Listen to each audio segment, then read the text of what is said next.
এখন যে ঘটনাটি আপনাদের সাথে শেয়ার করবো, এই ঘটনাটি আমাদেরকে যিনি পাঠিয়েছেন ওনার নাম মাসুম। ওনার বাড়ি পটুয়াখালী জেলার সদর উপজেলায়। উনি এমন একটি ঘটনা পাঠিয়েছেন এবং এমন কিছু বর্ণনা দিয়েছেন, এটা শোনার পর আপনারাও বেশ নড়েচড়ে বসবেন। এই ঘটনাটির সাথে বেশ কিছু স্পর্শকাতর বিষয় জড়িত আছে। তো চলুন শুরু করি ঘটনাটি।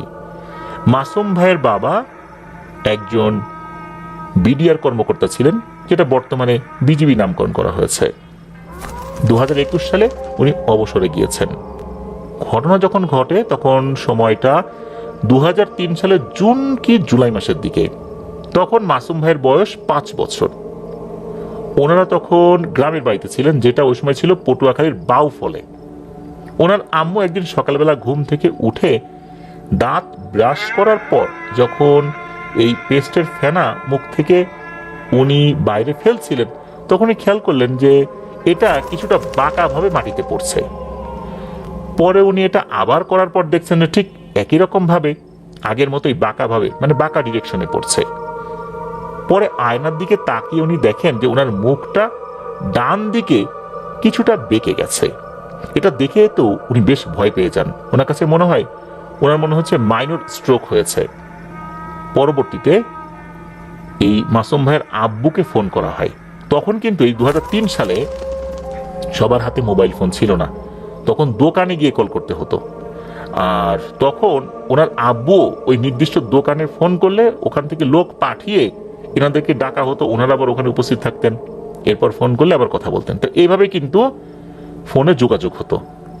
ওই পরিচিত কিছু দোকানের নাম্বার ওনাদেরকে দেয়া হয়েছিল, বিশেষ করে ওই এলাকাতেও, মানে যেখানে উনি কর্মরত ছিলেন আর কি, এই মাসুম ভাইয়ের বাবা। একটা দোকানের নাম্বার না, কয়েকটা দোকানের নাম্বার। তো ওভাবে কিন্তু যোগাযোগ হতো। যখন যোগাযোগ হয় তখন মাসুম ভাইয়ের বাবা পরামর্শ দিলেন পটুয়াখালী সদর উপজেলায় নিয়ে গিয়ে ডাক্তার দেখানোর জন্য। ওখানে পরিচিত, অর্থাৎ আত্মীয়দের মধ্যেই একজন পরিচিত ডাক্তার ছিলেন, তার কাছে নিয়ে যাওয়া হয়। যে ক্লিনিকে নিয়ে যাওয়া হয় ওই ক্লিনিকের নাম হচ্ছে মুক্তি ক্লিনিক। ওখানে ওনার চেম্বার ছিল। এরপর মাসুম ভাইয়ের আম্মুকে কিছু টেস্ট দেওয়া হলো। টেস্টের রিপোর্টে মাইনর স্ট্রোক বা এই ধরনের কোনো কিছু আসেনি। আর যেহেতু মাসুম ভাইয়ের বাবা একজন তৎকালীন বিডিআর সদস্য ছিলেন, তো পিলখানাতে তো ভালো চিকিৎসা হবে। এই জন্য ওই ডক্টর উনি বললেন যে পিলখানাতে যেহেতু ওখানে ভালো চিকিৎসার ব্যবস্থা আছে, ওইখানে কোনো অভিজ্ঞ ভালো মানের চিকিৎসকের কাছে নিয়ে যেতে। পরবর্তীতে সেই পরামর্শ অনুযায়ী ঢাকার পিলখানাতে নিয়ে যাওয়ার সব বন্দোবস্ত করানো হয়। ওই সময় কিন্তু এই মাসুম ভাইয়ের বাবা উনি কিন্তু ঢাকাতে কর্মরত ছিলেন না, উনি ছিলেন যশোর এলাকাতে। ফোনে ফোনে যোগাযোগ হচ্ছে, উনি যশোর থেকে সরাসরি ঢাকায় আসবেন। আর এই যে মাসুম ভাই, তারপর ওনার আম্মু, ওনারা পটুয়াখালী থেকে লঞ্চ যোগে ঢাকায় আসবেন, সদরঘাটে নামবেন, এরপর ঢাকার ভিতরে ঢুকবেন আর কি। তো এরকম তো পরিকল্পনা করেছেন। আর এর মধ্যে ওই যে যাকে প্রথম দেখানো হয়েছিল কি ডাক্তার, উনি কিছু ওষুধ লিখে দিলেন, কিছু মেসেজ দেখিয়ে দিলেন, এই জিনিসগুলো করতে বললেন। গরম পানি কিভাবে ব্যবহার করতে হবে এই বিষয়গুলো শিখিয়ে দিলেন। তো এইভাবে কিন্তু সব পরিকল্পনা যখন করা হয়, আর মেইন যে পরিকল্পনাটা সেটা হচ্ছে যে কিভাবে আসা হবে, লঞ্চে তো আসা হবে, সাথে কে কে আসবে সেটাও করা হলো, ঠিক করা হলো। এরপর ঢাকায় আসার পর কোথায় থাকবেন, ঢাকায় আসার পর এই মাসুম ভাইয়ের যিনি মেজো খালা তার বাসায় থাকবেন। তার বাসা ছিল মিরপুরে। ওইখান থেকেই মূলত এই পিলখানায় নিয়ে আসা হবে আর কি এই মাসুম ভাইয়ের আম্মুকে। স্বল্প সময়ের মধ্যেই রওনা দিতে হবে ঢাকার উদ্দেশ্যে। যেহেতু 2003 সালে যাতায়াতের মাধ্যমে এতটা ভালো ছিল না, সবাই লঞ্চে আসা যাওয়া করতো, ওনারা নির্ধারিত সময়ের আগে পৌঁছে গেলেন বগা লঞ্চ ঘাট এলাকাতে। গিয়ে দেখেন ঈদের সময়ের মতো অনেক মানুষের ভিড় ওখানে। পরে জানতে পারলেন যে আসলে ওই দিন গলাচিপা বা অন্য কোনো একটি রুটের লঞ্চ বন্ধ ছিল। আর তখনকার সময় পটুয়াখালী থেকে ঢাকা রুটে মাত্র 2টি লঞ্চ চলাচল করত। তাও এখনকার সময়ের তুলনায় বেশ ছোট। বেশ কিছুক্ষণ পরে একটি লঞ্চ আসলো, সেটা অবশ্য ওনারা উঠতে পারেননি মানুষের ভিড়ের কারণে। এর কিছু সময় পর শেষ লঞ্চটি আসে, সেটার নাম যতটুকু জানিয়েছেন সেটা সাগর 1 বা সাগর 2 এটা হতে পারে, তবে সাগর নামটা ছিল ঠিক আছে 1 বা 2। তো তবে ওই লঞ্চটা একটু ছোটই ছিল। ওই সময় এখনকার মতো তো এরকম কেবিনের সংখ্যাও ছিল না। একে তো লঞ্চ ছোট, কেবিনের সংখ্যাও কম, আর দিকে সময়ও নাই, কারোর সাথে যোগাযোগ করার সুযোগও ওনারা পাচ্ছেন না। বাধ্য হয়েই লঞ্চের ডেকে চাদর বিছিয়ে কোনোভাবে 3 জনের জন্য ব্যবস্থা করা হলো। ওনাদের চাদরটা ডেকের সামনের দিকে, তবে মাঝ বরাবর ছিল। আশেপাশে অনেক মানুষজনও ছিল। সাধারণত পটুয়াখালী থেকে ঢাকা রুটের লঞ্চগুলো পটুয়াখালী, বগা, ফতুল্লা, ঢাকা এই রুটটা ফলো করে, এখানে এখানে দাঁড়ায়, অর্থাৎ বগাতে দাঁড়ায়, ফতুল্লাতে দাঁড়ায়, ঢাকাতে দাঁড়ায়। পটুয়াখালী থেকে লঞ্চ যাত্রা শুরু করে 1 ঘন্টা লাগে নাকি বগা লঞ্চ ঘাটে আসতে, এরপরে একবারে নারায়ণগঞ্জের ফতুল্লা ঘাটে। এর মাঝখানে অন্য কোথাও নাকি সহজে দাঁড়ায় না, খুব ইমার্জেন্সি না হলে আর কি। যথারীতি ওনারা রাতের খাবার শেষে শুয়ে পড়েছেন। মধ্যরাতে হঠাৎ আর্তনাদ শুনে ঘুম ভেঙে গেল মাসুম ভাইয়ের। মাসুম ভাই দেখতে পেলেন ওনার ছোট খালামণি আপা আপা কোথায় আপনি, কোথায় আপনি বলে জোরে জোরে চিৎকার করছে এবং দৌড়ে লঞ্চের এই মাথা থেকে ও মাথায় যাচ্ছে, ও মাথা থেকে এই মাথায় আসছে। এদিকে মাসুম ভাই তখনও কিছু বুঝে উঠতে পারেনি ঘটনাটা কি। পরে উনি জানতে পারলেন ওনার খালামণির হঠাৎ ঘুম ভাঙার পর তখন মাসুম ভাইয়ের আম্মুকে পাশে দেখছে না। ওয়াশরুমে গেল, তাকে পাওয়া গেল না। আর ওয়াশরুমে গেলেও তো খালামণিকে ডেকে নিয়ে যাওয়ার কথা। তবু উনি কিছুক্ষণ অপেক্ষা করলেন, হয়তোবা খালামণি ঘুমাচ্ছিলেন এই জন্য ডাকেনি। পরে সন্দেহ হওয়ার পর খুঁজে দেখার পর দেখা গেল কোথাও থেকে পাওয়া যাচ্ছে না।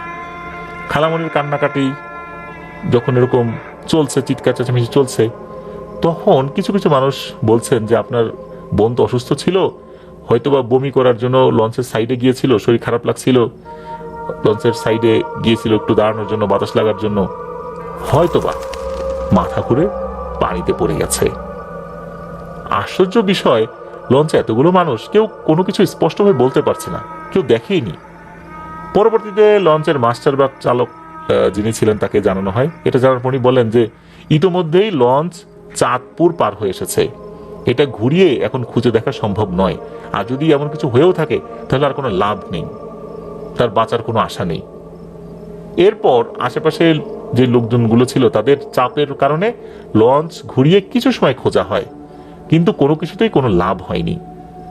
সকালে কয়েকজন মানুষ এই মাসুম ভাইকে এবং ওনার খালামণিকে নিয়ে মিরপুরের সেই মেজো খালামণির বাসায় দিয়ে আসে। ওই লঞ্চেরই কয়েকজন ব্যক্তি যারা যাত্রী হিসাবে ছিলেন আর কি, তারা চিন্তা করে এরকম একটা ঘটনা ঘটে গেছে, তারা এগিয়ে দিয়ে আসেন আর কি, মানবিক কারণে আর কি। আর ওনারাও জানা যে এই ঘটনা ঘটেছে। এদিকে ওনার আব্বু, উনি তো চলে আসছেন ঢাকাতে, সকাল 9টা কি 10টার দিকে এই মিরপুরে মেজো খালামণির বাসায় আসছেন আর কি। তিনি যখন এই ঘটনা শুনেন উনিও খুব ভেঙে পড়েন যে এটা কি হলো, এরকম তো আর কথা না।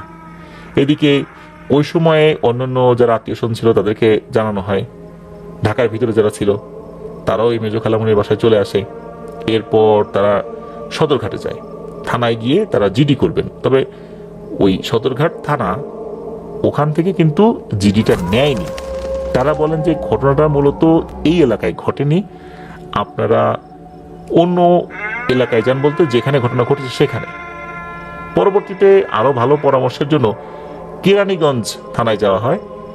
কেরানীগঞ্জ থানা থেকে বলা হলো যে আসলে জিডি করে এগুলো খুব একটা বেশি লাভ হবে না, আপনারা মামলা করেন লঞ্চের নামে।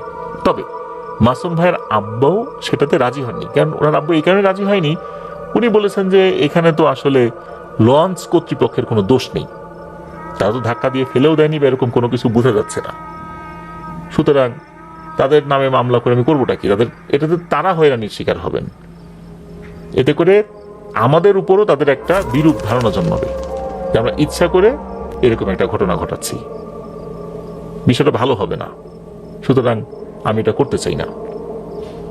এটাই উনি পুলিশদেরকে জানান। এরপর মানে এর পরের রাতে মাসুম ভাইয়ের আব্বু, ওনার এক খালু যার নাম হচ্ছে মাসুদ, ওনার 2 চাচা যার নাম হচ্ছে কামাল এবং জাহিদ, ওনারা চাঁদপুরের উদ্দেশ্যে রওনা দিয়েছেন। রাতে গিয়ে সেখানে থাকেন। সকালে একটি ট্রলার ভাড়া করে লঞ্চের লোকদের দেয়া সম্ভাব্য অংশে মাইকিং করতে থাকেন। যেহেতু এত লম্বা একটি সময় পার হয়ে গিয়েছে যে ওনার আম্মু নিখোঁজ হয়েছেন, তাই সবাই জীবিত পাওয়ার আশা ছেড়ে দিয়ে অন্তত লাশটা নিজ এলাকায় নিয়ে গিয়ে যেন দাফন করা যায় সেই চেষ্টা চালাচ্ছে। নদীর তীরে যেখানে কাক উঠতে দেখা যায় সেখানে ট্রলার নিয়ে গিয়ে দেখেন যে ওখানে কিছু আছে কিনা, কারণ কাক উঠলে ওখানে হয়তো বা মৃতদেহ থাকতে পারে, মৃতদেহের উপরে বসবে, মৃতদেহকে ঠোকর দিয়ে কিছু খাওয়ার চেষ্টা করবে, এটাই তো স্বাভাবিক। তো ওনারা এরকম সন্দেহজনক যেই বিষয়টি চোখে পড়তো সেখানে ট্রলার নিয়ে যেতেন। বিকেল পর্যন্ত এভাবেই চলতে থাকলো। সবাই বিষণ্ণ এবং ক্লান্ত হয়ে আশা ছেড়ে দেওয়ার মতো অবস্থায় চলে গেছেন। এমন সময় এই মাসুম ভাইয়ের আব্বু লক্ষ্য করলেন দূর থেকে একজন লোক হাত ইশারা দিচ্ছে কাছে আসার জন্য। তো সেখানে যাওয়া হয়, গিয়ে দেখতে পারেন যে ওইটা একটা নৌ পুলিশের ফাঁড়ি। যে একজন লোক ইশারা দিয়েছিলেন তিনি সেখানে বসে আছেন। তো সবাই যাওয়ার পর উনি বলছেন যে আপনারা মাইকিং করে যাকে খুঁজলেন তিনি কবে থেকে মিসিং। সবকিছু শোনার পর উনি বললেন যে দেখেন, আপনারা একটা কাজ করেন, আপনারা চাঁদপুরের মতলব থানায় যান, মতলব থানায় গিয়ে একটু খোঁজ নিয়ে দেখতে পারেন। আমার জানা মতে ওখানে একজন মহিলাকে পাওয়া গেছে জীবিত অবস্থাতে।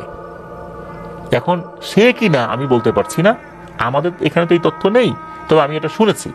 আপনারা একটু দ্রুত যান সেখানে। এটা জানতে পারার পর ওনারা দ্রুত মতলব থানায় গেলেন।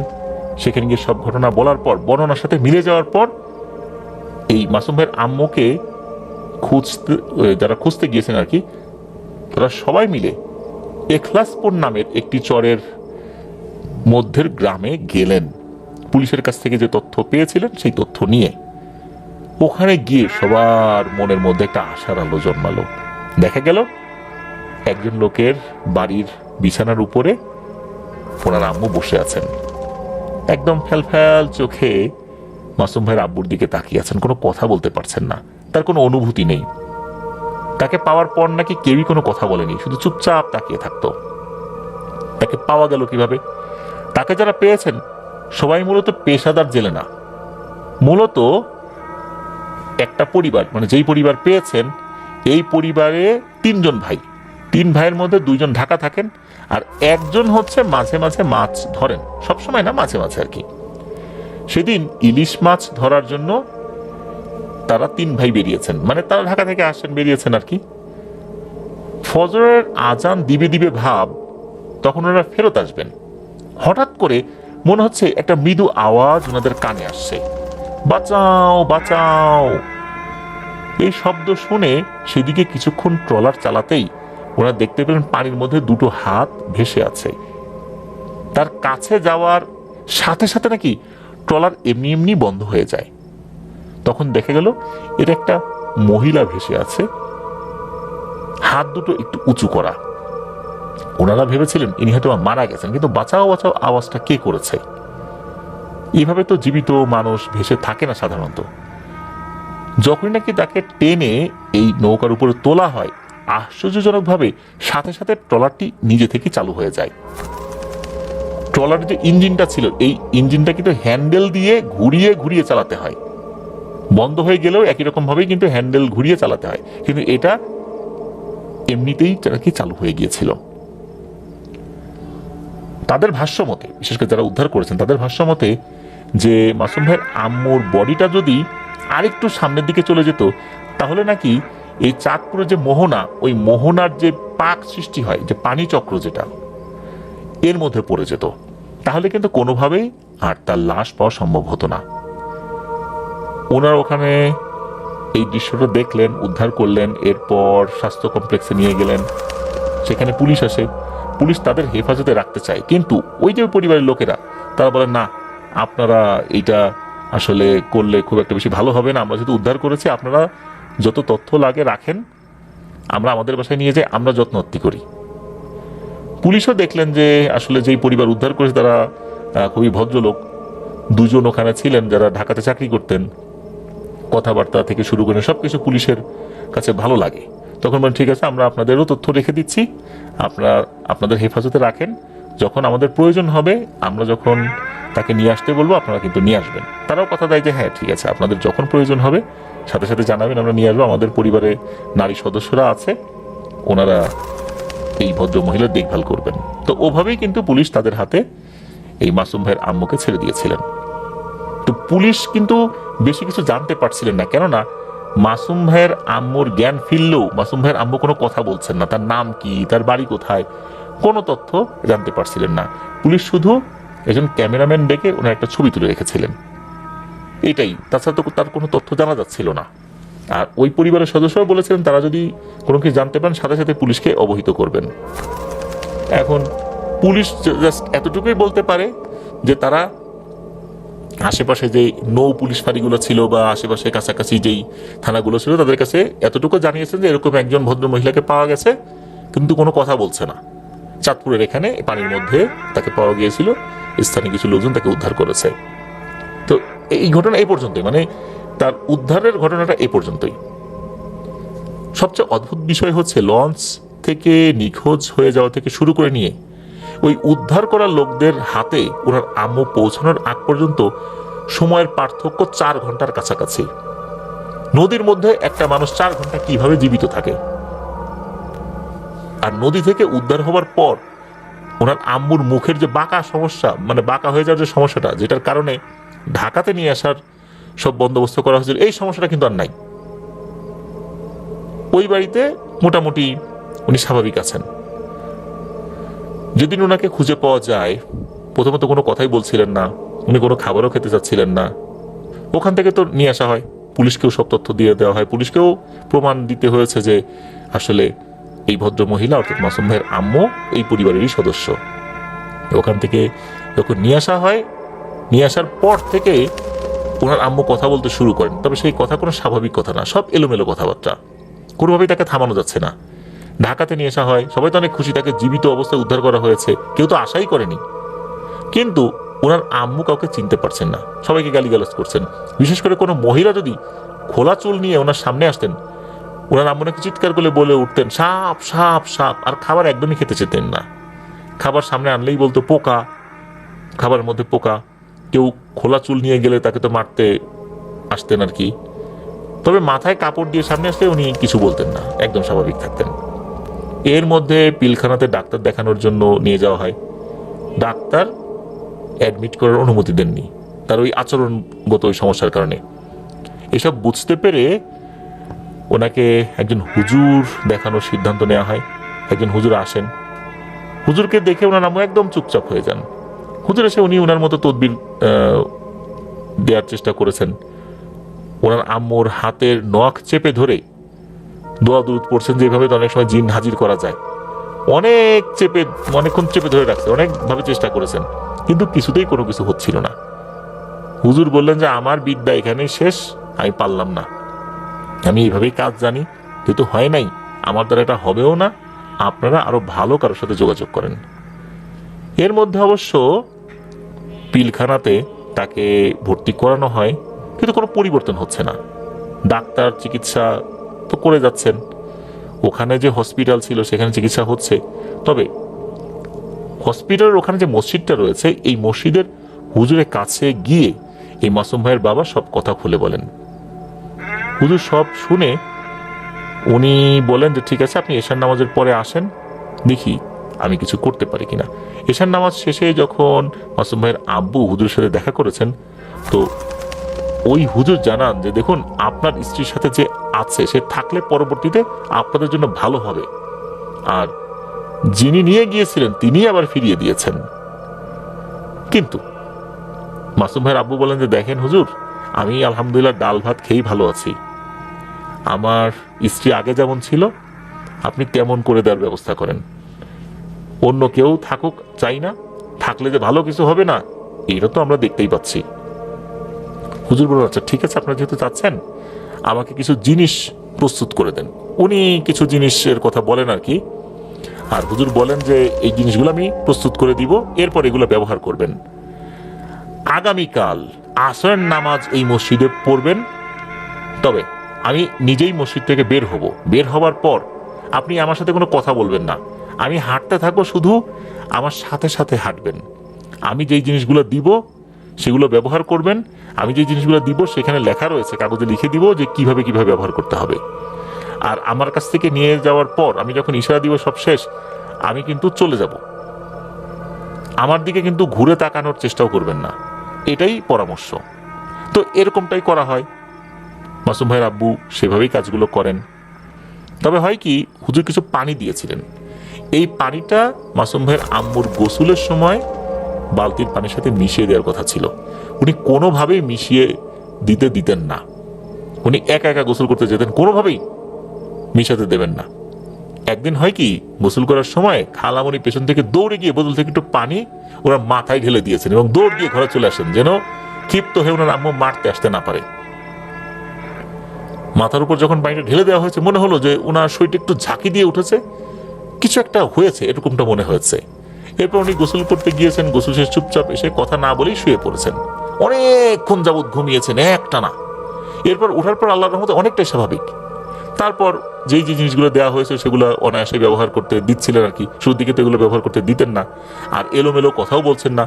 আস্তে আস্তে সব কিছু স্বাভাবিক হয়ে যাচ্ছে। আল্লাহর রহমতে এই চিকিৎসাটা বেশ কিছুদিন ধরে চালাতে হয়। এরপর আলহামদুলিল্লাহ উনি পূর্ণ স্বাভাবিক হয়ে যান। আলহামদুলিল্লাহ ওনার আম্মু ভালো আছেন, সুস্থ আছেন। ওনার আব্বু তো এখন আর কর্মরত নেই, উনি অবসর জীবনযাপন করছেন। এটাই ছিল ঘটনা। প্রিয় লিসেনার্স, আসলে বেশ অদ্ভুত রহস্যময় একটি ঘটনা। কিভাবে হারিয়ে গেল লঞ্চ থেকে, আবার আল্লাহর রহমতে তাকে পাওয়া গেল। সত্যি এ এক বিস্ময়কর ঘটনা। এরকম ঘটনা আমরা আসলে খুব কম শুনি, কম পাই। এই ঘটনার মধ্যে যেই জায়গাগুলোর কথা বলা হয়েছে, যেমন বর্তমান যে বিজিবির যে সদর দপ্তর পিলখানা, সেখানে যেই মসজিদ, সেই মসজিদের ইমাম সাহেবের প্রসঙ্গটা চলে আসছে। কিন্তু 2003 সাল সেই ইমাম সাহেব এখন আছে কি নাই তা তো আমরা জানি না। তারপর আরো যেই তথ্যগুলো, যেমন তাকে যারা উদ্ধার করেছিলেন তারাও খুব অবাক হয়েছিলেন যে এভাবে একটা মানুষ জীবিত অবস্থায় উদ্ধার করা যায়। বডি ভেসে রয়েছে, ওনারা ভেবেছিলেন মারা গেছে, 2 হাত উঁচু হয়ে আছে। তার মানে হচ্ছে পানির ভিতরে কোনো মানুষ মারা গিয়ে যদি ফুলে থাকে তখন কিন্তু এরকমটা হয়, কিন্তু উনি তো জীবিত, কিভাবে উনি ভেসে আছেন সেটাই তো একটা কথা। তো আসলেই আল্লাহ তাআলার রহমত ছিল বলেই আজকে উনি সুস্থ হয়ে আছেন। নদীর মধ্যেই এতটা সময় ছিলেন, মোহনার একদম কাছাকাছি চলে গিয়েছিলেন, ঠিক সেই সময় তাকে পাওয়া যায়। আল্লাহর কি ইশারা! আলহামদুলিল্লাহ, সুম্মা আলহামদুলিল্লাহ। ধন্যবাদ আবারও মাসুম ভাইকে ওনার পাঠানো ঘটনার জন্য। প্রিয় লিসেনার, এই ঘটনায় ব্যবহৃত সকল ঠিকানা এবং ব্যক্তিদের নাম অরিজিনাল যেই নামটা সেটা আমরা বলবো, ঠিকানাও যেটা অরিজিনাল সেটাই আমরা বলতে পারবো বলে জানিয়েছেন। এই ঘটনাটি মূলত উনি যেভাবে পেয়েছিলেন সেটা প্রথমে বলেছেন, সেটা হচ্ছে 2025 সালের শুরুতে ওনার একটা সাইট ভিজিটে গিয়েছিলেন। সাভারের নবীনগর যে এলাকা, ওই এলাকার কোন একটা জায়গায়, এলাকার নামটা আর মনে করতে পারেন নাই। ওনারা যখন ফিরছিলেন তখন উনি বসেছিলেন বাসের একদম পেছনের সিটের আগের সিটে। ওনাদের ডিপার্টমেন্টের বড় ভাইয়েরা, ওনাদের সহপাঠী, তারপর 2জন টিচার, তারাও ছিলেন ওই একই বাসে। অন্যান্য যাত্রীরা তো ছিলই। ওনার পাশে আরেকজন বয়স্ক ভদ্রলোক বসেছিলেন। এদিকে এই সিয়াম ভাই উনি হেডফোন কানে লাগিয়ে কিছু একটা শুনছিলেন। ওই বয়স্ক ভদ্রলোক উনি চিন্তা করলেন যে উনি গান শুনছেন কিনা, তো এইটাই আবার জিজ্ঞেস করলেন যে বাবা তুমি কি গান শুনছো? তখন সিয়াম ভাই জানালেন যে না, ভয়ের ঘটনা শুনছি। ভয়ের ঘটনা কি, ভূতের ঘটনা। এটা বলার পর উনি বুঝতে পেরেছেন। তখন উনি এই বিষয়ে কিছুটা আগ্রহ প্রকাশ করলেন, কি ধরনের ঘটনা। তখন সিয়াম ভাই এই বিষয়ে বিস্তারিত একটু বললে ওনার কাছে থাকে একটি ঘটনা শেয়ার করেন। উনি মূলত যে ঘটনাটি বলেছিলেন সেই ঘটনাটি এখন আমরা আপনাদের সাথে শেয়ার করব। সময়টা 1987 সাল। আর এই ভদ্রলোকের বয়স হচ্ছে বর্তমানে প্রায় বলতে হবে যে সেই 1987 সালে তার বয়স ছিল 26 বছর। তাহলে এখন কত হতে পারে একটু অনুমান করুন, এখন থেকে আরো কত বছর আগের কথা। তো ওনার নাম হচ্ছে জাহাঙ্গীর, তো আমরা চাচা বলি সম্বোধন করব। এই জাহাঙ্গীর চাচার মূল বাড়ি কিন্তু সিরাজগঞ্জের একটা চরে। ওনাদের কিন্তু 2টো বাড়ি ছিল, এক হচ্ছে চরাঞ্চলে আর একটা হচ্ছে মেইন যেই জায়গা, মূল ভূখণ্ড নদীর ওপারে, সেখানে। চরাঞ্চলে বসবাসের কিন্তু অসুবিধাও রয়েছে, নদী ভাঙন হয়, তারপর বিভিন্ন ধরনের সমস্যা হয়, নদীর পানি বেড়ে গিয়ে বন্যাও হতে পারে। তো এই জন্য ওনাদের অস্থায়ী বাড়িটা ছিল চরাঞ্চলে, আর স্থায়ী বাড়িটা মূল সমতলে ছিল আর কি। ওনাদের যে চরাঞ্চল, এই চরাঞ্চলে ওনারা চাষাবাদ করতেন, আবার মেইন যে এরিয়া নদীর ওপারে যে কৃষি জমি, সেখানে ওনারা চাষাবাদ করতেন। তো এইভাবে মোটামুটি ভালোই যাচ্ছিল। তবে সমস্যা যেটা হলো সেটা হচ্ছে যে 1988 সালের বন্যায় চাচাদের ব্যাপক ক্ষয়ক্ষতি হয়। তখন ওনাদের আর্থিক অবস্থা খুব খারাপ হয়ে যায়। তখন চাচা ওনার মামার কাছে চলে যান। ওনার মামা ঢাকার একটি বেকারিতে চাকরি করতেন, চাচাও ওখানে কাজ নেন। আর বেকারিতে আসলে কাজ করতে ওনার ভালো লাগতো না, কেননা উনি তো আসলে উন্মুক্ত পরিবেশে বড় হয়েছেন, কৃষি কাজ করে অভ্যস্ত, গ্রামের আলো বাতাস নদীর পানি এগুলো দেখে উনি বড় হয়েছেন। ঢাকাতে এসে আর কোনোভাবে ভালো লাগছে না। তবুও উনি বেশ কয়েক বছর ছিলেন। 1990 সালের দিকে উনি যখন দেখলেন আর্থিক অবস্থা একটু স্বাভাবিক হতে শুরু করেছে ওনার পরিবারের, তখন উনি এই বেকারি চাকরিটা ছেড়ে দেন। উনি ভাবলেন বাড়িতে না গিয়ে ঢাকাতেই কোনো একটি কাজ করি। উনি বেকারিতে যে কয়েক বছর কাজ করেছেন, কিছু টাকা জমিয়েছেন, তবে খুব যে বেশি নিজের উন্নতি করতে পেরেছেন বিষয়টা এরকম না। এরপর অন্য কিছু কাজে ঢুকেছিলেন। 1994 সালের দিকে তখন ওনার হাতের জমানো টাকা কিছুটা বাড়ে। উনি কোনো ব্যাংকে টাকা রাখেননি, নিজেই জমিয়ে রাখতেন। ওই সময় ঢাকার যে কামরাঙ্গীর চর এরিয়া, যেটা আমরা এখন যেটা দেখি, এখনকার মতো তখন তো এরকম ছিল না, ফাঁকা ফাঁকা ছিল, দূরে দূরে একটা একটা করে ঘর বাড়ি ছিল। ওখানে নাকি অনেক কম দামে জায়গা বিক্রি হতো। এই কথা যখন উনি জানতে পারলেন, তখন চিন্তা করলেন যে আমার কাছে তো কিছু টাকা আছে, দেখি কোনো জায়গা কিনতে পারি কিনা। উনি তো মানুষদেরকে খুব একটা বেশি চিনতেন না। ওনার যে মামা, সেই মামার মাধ্যম দিয়ে একজনের সন্ধান পান। ওনার সন্ধানে আবার জমি ছিল, অর্থাৎ যেই ব্যক্তির সন্ধান পান উনি এই জমি জমার তথ্যগুলো রাখতেন, মূল মালিকের সাথে ডিল করিয়ে দিতেন, বিনিময়ে উনি কিছু কমিশন পেতেন আর কি। তো এর মাধ্যমে মূল মালিকের সাথে ওনার কথা হয়, খুব অল্প দামেই জমিটা কিনতে পারলেন। 3 বিঘা জমি কিনেছিলেন, অথচ ওই এলাকাতে উনি যে টাকা দিয়ে জমি কিনেছিলেন তাতে 1 বিঘা জমিও পাবার কথা নয়। অনেক অল্প দামে জমি তো পেয়েছেনই, সেই সাথে দেখলেন ওই জমির উপরে একটা আধা পাকা ঘর রয়েছে, উপরে টিন টিন কিছু নাই, তবে ঘরটা দেখে মনে হলো এটা আগুনে পুড়ে গিয়েছিল। আগুনে যদি কোনো ঘর পুড়ে যায়, বিশেষ করে পাকা ঘর, তখন কিন্তু ওই ইটগুলোর সাথে কালো চিহ্ন হয়ে থাকে। উনি চিন্তা করলেন যে যেহেতু ঘর এটা আছেই, এটাকে মেরামত করি। তখন উনি নিজেই মেরামতের কাজ শুরু করলেন। যেহেতু চরাঞ্চলে ওনার বাড়ি ছিল, মাঝে মাঝেই তো ঘর ভেঙে এক জায়গা থেকে আরেক জায়গা নিয়ে যেতে হতো নদী ভাঙনের কারণে।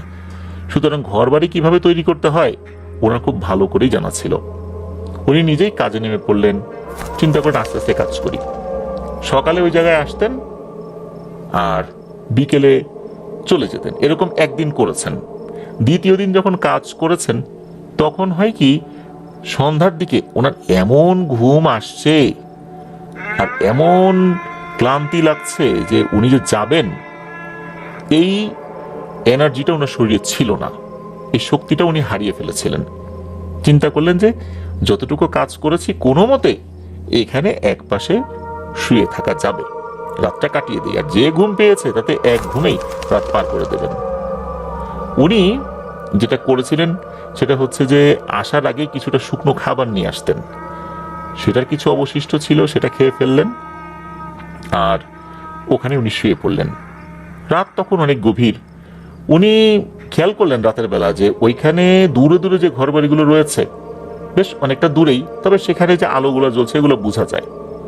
চিৎকার দিলেও সেই আওয়াজ পৌঁছাবে কিনা সন্দেহ, তবে অনেক জোরে চিৎকার দিলে হয়তো বা তারা শুনতে পারবেন, মানে এতটা দূরে দূরে ওই সময় ঘর বাড়িগুলো ছিল এখানে। উনি ওখানে শুয়ে পড়লেন। গভীর রাত, রাত যে কয়টা বাজে উনি ঠিক বুঝতে পারেননি, হতে পারে 1টা 1:30 বা 2টো। বাইরে থেকে কেউ একজন ওনাকে ডাকছে, জাহাঙ্গীর, হে জাহাঙ্গীর, বাইরে আয়। উনি কিন্তু উত্তর নেন নাই। উনি যখন টের পেলেন যে কেউ তাকে ডাকছে, ওনার তো ঘুম ভেঙে যায় ওই ডাকে। ওনার কাছে মনে হলো বেশ কয়েকবার ডেকেছে, যার কারণে ওর ঘুম ভেঙে গেছে। উনি তখন মাথাটা একটু উঁচা করেছেন এবং বোঝার চেষ্টা করছেন কে তাকে ডাকে। আবার তাকে ডাকলো, জাহাঙ্গীর, হে জাহাঙ্গীর, বাইরে আয়। ওনার কাছে মনে হলো যে কণ্ঠে ওনাকে ডাকছে, এই কণ্ঠটা ওনারই। উনি আবার চিন্তা করলেন এখানে কে আসবে, আমার মামার তো এখানে আসার কথা না, আবার আমার কণ্ঠস্বরের মতো মনে হচ্ছে, ঘটনাটা কি? এখানে কোনো চোর আছে কিনা, না ডাকাত আছে, নিশ্চয়ই কোনো শত্রু আছে, অল্প টাকা এই জায়গাটা কিনে ফেলেছি। হুমকি ধামকি দিতে আসছে। উনি চুপচাপ শুয়ে আছেন, দেখি কি হয়। পরে দেখা গেল যে আর ডাকাডাকি করলো না, আবার উনি মাথাটা নিচে নামিয়ে ঘুমানোর চেষ্টা করলেন। এবার উনি ঘুমিয়ে গেছেন। এরপর ওনার যখন ঘুম ভাঙে তখন দেখলেন চারদিকে আধো আলো আধো ছায়া এরকম দেখা যাচ্ছে আর কি। উনি উঠলেন, ওঠার পর যেটা দেখলেন, এটা দেখার পর ওনার নিজের চোখকেই উনি বিশ্বাস করতে পারছিলেন না। উনি দেখলেন সন্ধ্যা ঘনিয়ে এসেছে। সন্ধ্যার সময় যেরকম চারদিকে অন্ধকার আবার আলোও থাকে, ওরকম। উনি প্রথমে মনে করেছিলেন যে ফজরের সময় উনি উঠেছেন, কেবল সূর্য উঠছে। কিন্তু যখন উঠেছেন চতুর্দিকে দেখলেন অনেক মানুষ দূরে দূরে চলাচল করতেছে, তখন উনি বুঝতে পারলেন এটা তো সন্ধ্যা। এত সময় উনি ঘুমিয়েছেন, এখন কি করবেন, সন্ধ্যা লেগে গেছে। চিন্তা করলেন যে দেখি একটু দোকানের দিকে যাই, ওখান থেকে কিছু খাবার কিনে নিয়ে আসি, আবার শুয়ে পড়ি। তখন উনি দোকানে গেলেন, ওখান থেকে কিছুটা দূরে দোকানপাট ছিল, সেখান থেকে খাবার কিনে এনে খেলেন, আবার উনি শুয়ে পড়লেন। এবারেও কিন্তু ওনার ঘুম চলে এলো। এতটা সময় ঘুমিয়েছেন, তারপর কিন্তু ঘুম আসার কথা না সহজে, কিন্তু ওনার ঘুম চলে এলো, ঘুমিয়ে পড়লেন। আবার গভীর রাতে কে যেন তাকে ডাকছে, জাহাঙ্গীর, এই জাহাঙ্গীর, বাইরে আয়। উনি এবার চিন্তা করলেন যে আসলে ডাকে ডাকে দেখি তো একটু। উনি জাস্ট উঠে দাঁড়িয়েছেন, দেখার চেষ্টা করছেন বাইরে থেকে কে ডাকে। যখনই একটা জিনিসকে উনি দেখলেন, দেখার পর মারাত্মক ভয় পেলেন। দেখলেন ঠিক ওনার উচ্চতা যতটুকু, ওই অবয়বটার উচ্চতাও ঠিক ততটুকু, ওই অবয়বটা বাইরে দাঁড়িয়ে আছে। চেহারাটা কিন্তু স্পষ্ট দেখা যাচ্ছে, তবে চেহারাটা খুবই বীভৎস আর ভয়ঙ্কর। চেহারার এক পাশ এই জাহাঙ্গীর চাচার মতো দেখতে, আর অন্য পাশ মনে হচ্ছে পুরে একদম ঝলসে গেছে। আর বডির অন্য সব জিনিস হুবহু উনার মতোই। ডাকছে আবারও, জাহাঙ্গীর, এতবার ডাকছি, বাইরে আসিস না কেন, বাইরে আয়। এই দৃশ্য দেখার সাথে সাথে জাহাঙ্গীর চাচা তো ভয়ে একদম, ওনার অবস্থা খারাপ হয়ে গেছে। উনি কি করবেন বুঝে উঠতে পারছেন না। মনে মনে দোয়া দুরুদ যা জানেন সেটা পড়ছেন। আর এর পরই মনে হলো বাইরে ঝড় শুরু হয়ে গেছে। এমন ঝড় যে এই যে দেয়াল যেটা আছে, মনে হচ্ছে দেয়ালও ভেঙে পড়বে। মাথার উপরে যতটুকু টিনের কাজ উনি করেছেন, এটা তো উড়েই যাবে, কিন্তু না, সেটা উঠছে না। বেশ কিছুক্ষণ চলবার পর সবকিছু একদম ঠান্ডা হয়ে গেল। উনি আবার গুটিসুটি হয়ে ঘুমানোর চেষ্টা করলেন। এবার উনি ঘুমিয়ে পড়লেন। পরদিন সকালবেলা ওনার ঘুম ভাঙে ওনার মামার ডাকে। ওনার মামা ওনাকে ডাকছেন, দিনের বেলা হয়ে গেছে আর কি। ওনার মামা এসে বলছেন, কি রে জাহাঙ্গীর, 4 দিন ধরে তোর কোনো খোঁজ খবর নেই কেন, তুই কি এখানেই ছিলি? জাহাঙ্গীর চাচা তো খুবই অবাক হয়ে যান। 4 দিন? আমি 4 দিন এখানে ছিলাম? উনি কিন্তু তখন কিছু বলছিলেন না, যে কি বলবো না বলবো। তখন উনি বললেন যে হ্যাঁ মামা, আমি তো এখানেই ছিলাম, একটু কাজ করলাম আর কি। তখন মামা বলছেন, 4 দিনে কি কাজ করলে? আমি তো তেমন কোনো কাজই দেখছি না, যতটুকু কাজ করেছিস মনে হচ্ছে 1 দিনের কাজ, 4 দিন কি করলি? তখন উনি বললেন যে এই তো নতুন জায়গায়, আশেপাশে মানুষদের সাথে একটু কথাবার্তা বললাম, কাজ করলাম, এই তো। তখন মামার সাথে উনি ওই দিনের মতো চলে গেলেন। পরের দিন এসে স্থানীয় লোকদের সাথে কথা বলার চেষ্টা করলেন, ওই জায়গা সম্পর্কে জানার চেষ্টা করলেন। লোকজন ওই জায়গা সম্পর্কে তেমন কিছু বলতে না পারলেও এতটুকু বলেছিলেন, এই জায়গাটা নাকি নিষিদ্ধ জায়গা, এখানে যাওয়া নিষেধ। এর বাইরে কিছুই বলতে পারেননি। ওই যে ঘরটা পুড়ে গিয়েছিল কেন, কি আসলে বিষয়, এগুলো কিছুই কেউ বলতে পারেননি, অথবা ওনাকে বলেন নাই। মালিকের সাথে এই বিষয়ে উনি যোগাযোগ করলেও মালিক কোনো সদুত্তর দেননি, বরং মালিক তাকে এড়িয়ে চলেছেন। উনি কিন্তু ওই জায়গাটা ওভাবেই ফেলে রেখেছিলেন। উনি ওখানে আর কোনো কাজ করেননি, ওখানে উনি জাননি। 2002 সালে উনি ওই জায়গাটা আরো ভালো দামে আর একজনের কাছে বিক্রি করে দেন। এরপর ওই যে টাকাটা, ওই টাকাটা নিয়ে উনি আবার নিজ এলাকায় চলে আসেন। সেখানে উনি নতুন করে আবার কিছু জায়গা কিনেছেন, ভালো ভালো কিছু জায়গা কেনেন আর কি, বিভিন্ন জায়গায়, বিশেষ করে কৃষি জমি কিনেছিলেন আর কি ওই টাকা দিয়ে। তারপর তো উনি কৃষিকাজ শুরু করেছেন। আল্লাহর রহমতে আবার তার আর্থিক অবস্থার ভালোই পরিবর্তন আসে। এরপর থেকে তো উনি সিরাজগঞ্জেই রয়েছেন, মাঝে মাঝে উনি ঢাকাতে আসেন। তো ওই যে ঢাকাতে উনি এসেছিলেন, তো এরপর বেশ কিছুদিন তো উনি ছিলেন, তখন হচ্ছে এই সিয়াম ভাইয়ের সাথে বাসের মধ্যে দেখা হয়। উনি মাঝে মাঝেই আসেন, এই সাভার এলাকাতে উনি আসেন, ওনার আত্মীয় স্বজন আছে। উনি নাকি সিয়াম ভাইকে ওনার বাড়ির ঠিকানা, ফোন নাম্বার এগুলো দিয়েছিল, কিন্তু সিয়াম ভাইয়ের ফোনটা নষ্ট হয়ে যাওয়ার কারণে উনি অনেক ডকুমেন্টস হারিয়ে ফেলেন। পরবর্তীতে ওনার ফোন নাম্বারটা উনি আবার উদ্ধার করতে সক্ষম হন, কিন্তু ওই ফোনে ফোন করে ওনার নাম্বারটা উনি বন্ধ পেয়েছিলেন। তাই এখন জাহাঙ্গীর চাচা কোথায় আছেন সিয়াম ভাই ঠিক করে বলতে পারেননি। এটাই ছিল ঘটনা। প্রিয় লিসেনার্স, কামরাঙ্গীরচরের এই জায়গাটার আসলেই এই জায়গাটার এখন কি হালত বা অবস্থা, এটা কিন্তু আমরা বলতে পারি না, জানতেও পারিনি। ধন্যবাদ জানাচ্ছি সিয়াম ভাইকে ওনার পাঠানো ঘটনার জন্য। প্রিয় লিসেনার্স, ঘটনাটি ওনার বড় ফুপার সাথে ঘটেছিল। ঘটনাটির সময়কাল এখন থেকে প্রায় 60 বছর আগে। তখন ওনার বয়স ছিল 14 কি 15 বছর। ওনার ফুপারা কিন্তু 4 ভাই। এই 4 ভাইয়ের মধ্যে বড়, সেজো, মেজো এই 3 জন পিঠাপিঠি বলতে হবে। আর সবার যে ছোট, তার বয়স আবার অনেক কম ছিল, ওই সময়ের প্রেক্ষাপটে বলছি আর কি। আর ওনাদের মেইন বাড়ি হচ্ছে খুলনা জেলার কয়রা উপজেলার এক প্রত্যন্ত গ্রামে। সঙ্গত কারণে গ্রামের নামটি উনি প্রকাশ করেননি। ওনার ফুপা শৈশবে সময় কাটিয়েছেন নিজ গ্রামে, সুন্দরবনের গা ঘেঁষা সেই গ্রাম। সুন্দরবন এলাকার মানুষ যেহেতু অত্যন্ত দুরন্ত এবং সাহসী ছিলেন, ওনারা সব ভাই বলতে হবে। যেহেতু কাছাকাছি বয়স 3 ভাইয়ের, তাদের মধ্যে বন্ধুত্বপূর্ণ সম্পর্ক ছিল। মাছ ধরা, খেলাধুলা করা, সব কাজ তারা একসাথে করতে পছন্দ করতেন। তারই ধারাবাহিকতায় এক বৃষ্টির রাতে ফুপা তার অন্য 2 জন ভাইয়ের সাথে মাছ ধরতে যান সুন্দরবনের খুব কাছাকাছি একটা জায়গায়। তারা মাছ ধরছেন, সারা রাত ধরে মাছ ধরছেন বনের ছোট ছোট নালায়। তাদের বাড়ি থেকে কিন্তু সুন্দরবনের দূরত্ব খুব যে বেশি তা না, কাছাকাছি বলতে হবে। সব সময় সুন্দরবনের এই নালাগুলোতে মাছ ধরা কিন্তু তাদের নিত্যদিনের অভ্যাসই ছিল বলতে হবে। যে রাতে ওনারা মাছ ধরতে গিয়েছেন, বেশ ভালোই মাছ পাচ্ছেন। মাছ যখন পেয়ে যান, তখন ওই পাড়ে একটা পাত্র ছিল, সেখানে এনে মাছগুলো রাখতে থাকেন। এভাবে তো ওনারা রাখছেন। অনেক সময় পর চিন্তা করলেন যে কিছুক্ষণ পর তো ফজর আজান দিয়ে দেবে, মাছ তো অনেক পেয়েছি, এবার আমরা বাড়িতে চলে যাই। এই চিন্তা করে 3 জনই উঠে যখন এসেছেন এবং মাছ রাখার যে ঝুড়িটা, এই ঝুড়ির দিকে তাকিয়েছেন, তখন দেখেন অবাক করা কাণ্ড।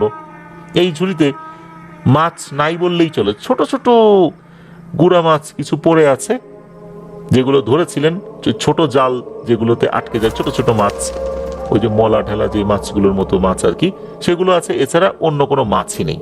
অবাক কাণ্ড, এতগুলো মাছ কে নিল? ওনাদের মন তো খুবই খারাপ। সারা রাত ধরে মাছ ধরে যদি এই অবস্থা হয়, মন কার ভালো থাকে? মনটা খারাপ করে ওনারা বাড়ির দিকে যখন হাঁটা শুরু করেছেন, কিছুটা পথ আগানোর পরই দেখেন এক ভয়ঙ্কর দৃশ্য। পাশাপাশি 2টো গাছ দুটো খুব বেশি বড়ও না, গাছের প্রায় 5 ফুট উচ্চতায় ডাল রয়েছে, 2টো ডাল। আবার অন্য গাছের 5 ফুটের মতো উচ্চতায় 2টো ডাল রয়েছে। 2টো গাছের মাঝখানের ব্যবধান 10 থেকে 12 ফুটের মতো। এই দুটো 4টা ডালে একটা নারী শুয়ে আছে, 2 পা এক গাছের 2টো ডালে, আর তার মাথাটা অন্য গাছের 2টো ডালে। এক পায়ের উপর আর এক পা দিয়ে সে অনায়াসে মাছগুলো খাচ্ছে। আর এই যে ধরে আনা মাছগুলো নিচে পড়ে আছে, কোনো কোনো মাছ লাফাচ্ছে। সে কি করছে? মাছটা মুখে পুরে দিয়ে শুধু মাথার অংশটা বাদে অন্য অংশটা কামড় দিয়ে খেয়ে ফেলে মাথাটা নিচে ফেলে দিচ্ছে। আবার হাত দিয়ে নিচ থেকে মাছ তুলে ঠিক একই রকম ভাবে খাচ্ছে। এই দৃশ্য যখন এই 3 ভাই দেখেছেন, ওনারা কিন্তু বুঝতে পেরেছেন যে এই জিনিসটা সাধারণ কোনো জিনিস না। সুন্দরবন এলাকার মানুষ তো বড় ভাইয়ের বয়স কিন্তু 17-18 বছরের কাছাকাছি ছিল। তারা তো একদম কম বোঝেন বিষয়টা, এরকমও না, ভালোই বোঝেন। আর এই মহিলাটার মাথার চুল নাকি সাদা কালো মিক্স করা ছিল। চেহারাটা খুব ভালো বোঝা যাচ্ছিল না সে কি ফর্সা না কালো, হতে পারে যে শ্যামলা বর্ণের। তবে চেহারাটা মনে হচ্ছে বৃদ্ধা মহিলার মতো, তবে খুব বেশি ভয়ঙ্কর মনে হয়নি। তবে বেশ লম্বা, যেহেতু মাঝখানে তার বডিটা রয়েছে, এক গাছ থেকে আর এক গাছের যে ব্যবধান প্রায় 12 ফিটের মতো, লম্বাই বলতে হবে। এই দৃশ্য দেখার পর ভয় পাওয়ার পরিবর্তে এই 3 ভাইয়ের বেজায় রাগ হয়। তখন বড় ভাই কি করেছেন, ওই যে ওই মহিলার চুলটা নিচের দিকে ঝুলে আছে, এই চুলগুলো নিচে থাকা অবস্থায় উনি খপ করে ধরে ওই গাছের সাথে পেঁচাচ্ছেন। আর অন্য 2 ভাই, তাদের হাতে ছিল কিন্তু দা। এই দায়ের যেই পাশটাতে ধান নাই, তারা কি করেছেন, এই দা দিয়ে ওই মহিলার শরীরের বিভিন্ন অংশে বেধড়ক পিটাতে থাকেন। এদিকে চুল ধরে তো একদম গাছের সাথে পেঁচিয়ে ফেলেছেন, লম্বা লম্বা চুল ছিল, সাদা কালো মিক্স করা চুল। ওই মহিলা তো এমন আত্মচিৎকার শুরু করেছে, তীক্ষ্ণ চিৎকার।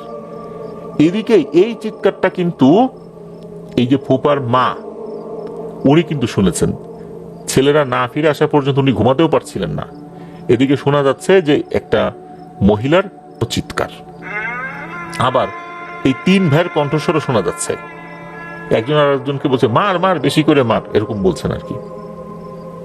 তখন এই ফুপার মা হাতে একটা হারিকেন নিয়ে দৌড়াতে থাকেন ওই শব্দের উৎস লক্ষ্য করে। তো উনি যখন কাছাকাছি চলে আসেন, উনি এসে দেখেন এই অবস্থা। উনিও কিন্তু দেখছেন এই 3 জন একটা নারী অবয়বকে বেধড়ক পিটাচ্ছে। তখন উনি বলছে এই বাবা থাম থাম, ছেড়ে দে ছেড়ে দে। ততক্ষণে কিন্তু এই অবয়বটা একদম নিস্তেজ হয়ে গেছে, ওখানে পড়ে আছে। মানুষ একদম নিস্তেজ হয়ে গেলে হালকা হালকা যেমন দম চলে, মনে হচ্ছে ও দম চলছে। তখন ফুপার মা তাড়াতাড়ি তার 3 সন্তানকে নিয়ে বাড়িতে চলে আসেন। আসার পর ফুপার বাবাকে জানিয়েছেন যে এই ঘটনা, এই 3 ছেলে তো এরকম একটা কাজ করে ফেলেছে, এখন কি হবে। তখন ফুপার বাবা চিন্তা করলেন ফজরের আজানের আগে ওখানে যাওয়াটা ঠিক হবে না, বিপদ হতে পারে। তখন ফজরের আজানের দেরিও বেশি ছিল না, ফজর আজান যখন দিয়ে দিয়েছে, তখন গ্রামের আরো বেশ কয়েকজন লোককে নিয়ে ওই গাছের নিচে গিয়ে দেখেন একটা বেশ বড়সড় দাঁড়কাক মরে পড়ে আছে। দাঁড়কাককে ওখানে গর্ত করে মাটিতে ওনারা পুঁতে দেন। এরপর থেকেই শুরু হয়ে সমস্যা। বাসায় আসার পর দেখা গেল কোত্থেকে যেন হাজার হাজার দাঁড়কাক ওই বাড়িতে চলে এসেছে। সারাক্ষণ শুধু কা কা কা আওয়াজ করে ডেকেই যাচ্ছে, তো ডেকেই যাচ্ছে। শুধু ডাকলেই ভালো হতো। ঘর থেকে ওনারা বাইরে বের হলেই এই কাকগুলো সম্মিলিতভাবে ওনাদেরকে আক্রমণ করছেন, ক্ষত বিক্ষত করে দিচ্ছে। কোনোভাবেই কাকের হাত থেকে ওনারা নিষ্কৃতি পাচ্ছেন না। ওনারা তো বুঝতে পেরেছেন ঘটনাটা কি হয়েছে। সারাদিন এভাবে চললো। রাত যেই না শুরু হয়েছে, সাথে সাথে শুরু হয়েছে ভয়ঙ্কর উপদ্রব। মনে হচ্ছে বাড়ির চতুর্দিকে হাজার হাজার মানুষ হাঁটাচলা করছে, দপ দপ করে পায়ের আওয়াজ শোনা যাচ্ছে, কান্নাকাটির শব্দ হচ্ছে, এরকম চলছে। রাত যখন আরেকটু গভীর হয়েছে, তখন তো টিনের চালে ইট পাটকেল মারার শব্দ তো হচ্ছেই। সারাটা রাত এভাবে কেটে গেল ভয়ে ভয়ে। তারপরে যখন সকাল হলো, একজন কবিরাজের কাছে ফুপার বাবা গেলেন, গিয়ে সবকিছু বললেন। কবিরাজ তো কোনোভাবেই বুঝতে পারছেন না ঘটনাটা কি হয়েছে, মানে এখন এটার সমাধানটা কি, কিভাবে কাজ কি করবেন আর কি, কোন ধরনের তদবির উনি করবেন, কোনোভাবেই কুল কিনারা করতে পারছেন না। এদিকে সেম ঘটনা কিন্তু ঘটেই চলছে, কাকের উপদ্রব, রাতের বেলা এই ধরনের শব্দ, পুরো বাড়িতে একটা থমথমে অবস্থা।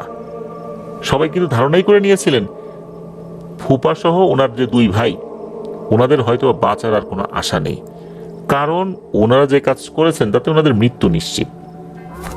ফুপার বাবা উনি যখন দেখেন বাসায় এই ধরনের সমস্যা চলছে, কাকের হাত থেকে নিষ্কৃতি পাওয়া যাচ্ছে না, তারপর রাতের বেলা এই ধরনের সমস্যা, এরপর উনি একজন হুজুরের সন্ধান পান। হুজুরের কাছে গিয়ে যখন সবকিছু খুলে বললেন, হুজুর অল্প একটু সময় নিলেন এবং বললেন যে সমাধান তো খুব জটিল, তবে একটা সমাধান আছে। এই 3 থেকে এই গ্রামের বাইরে পাঠিয়ে দিতে হবে। আপনারাও এই গ্রামে থাকবেন না, অন্য জায়গায় গিয়ে বাড়ি করেন। এটাই আপাতত সমাধান। এরপর ওনারা ওখান থেকে অন্য জায়গায় চলে যান। আর এই যে ফুপা আর তার দুই ভাই, ওনাদেরকে কিন্তু শহরে পাঠিয়ে দেওয়া হয়। ওনারা আর কখনোই ওই গ্রামে স্থায়ীভাবে কখনোই থাকেননি। হ্যাঁ, এসেছেন ওই গ্রামে, আবার চলে গেছেন। আর এই ঘটনার প্রেক্ষাপটে ওই গ্রামে বেশি সময় অবস্থান করাটা ওনাদের জন্য নিষেধ ছিল। কেননা এই তিন ভাই বয়সের উন্মাদনায় যে কাজটি করেছেন, এই কাজের খেসারত কিন্তু ওনাদেরকে এইভাবেই দিতে হয়েছে।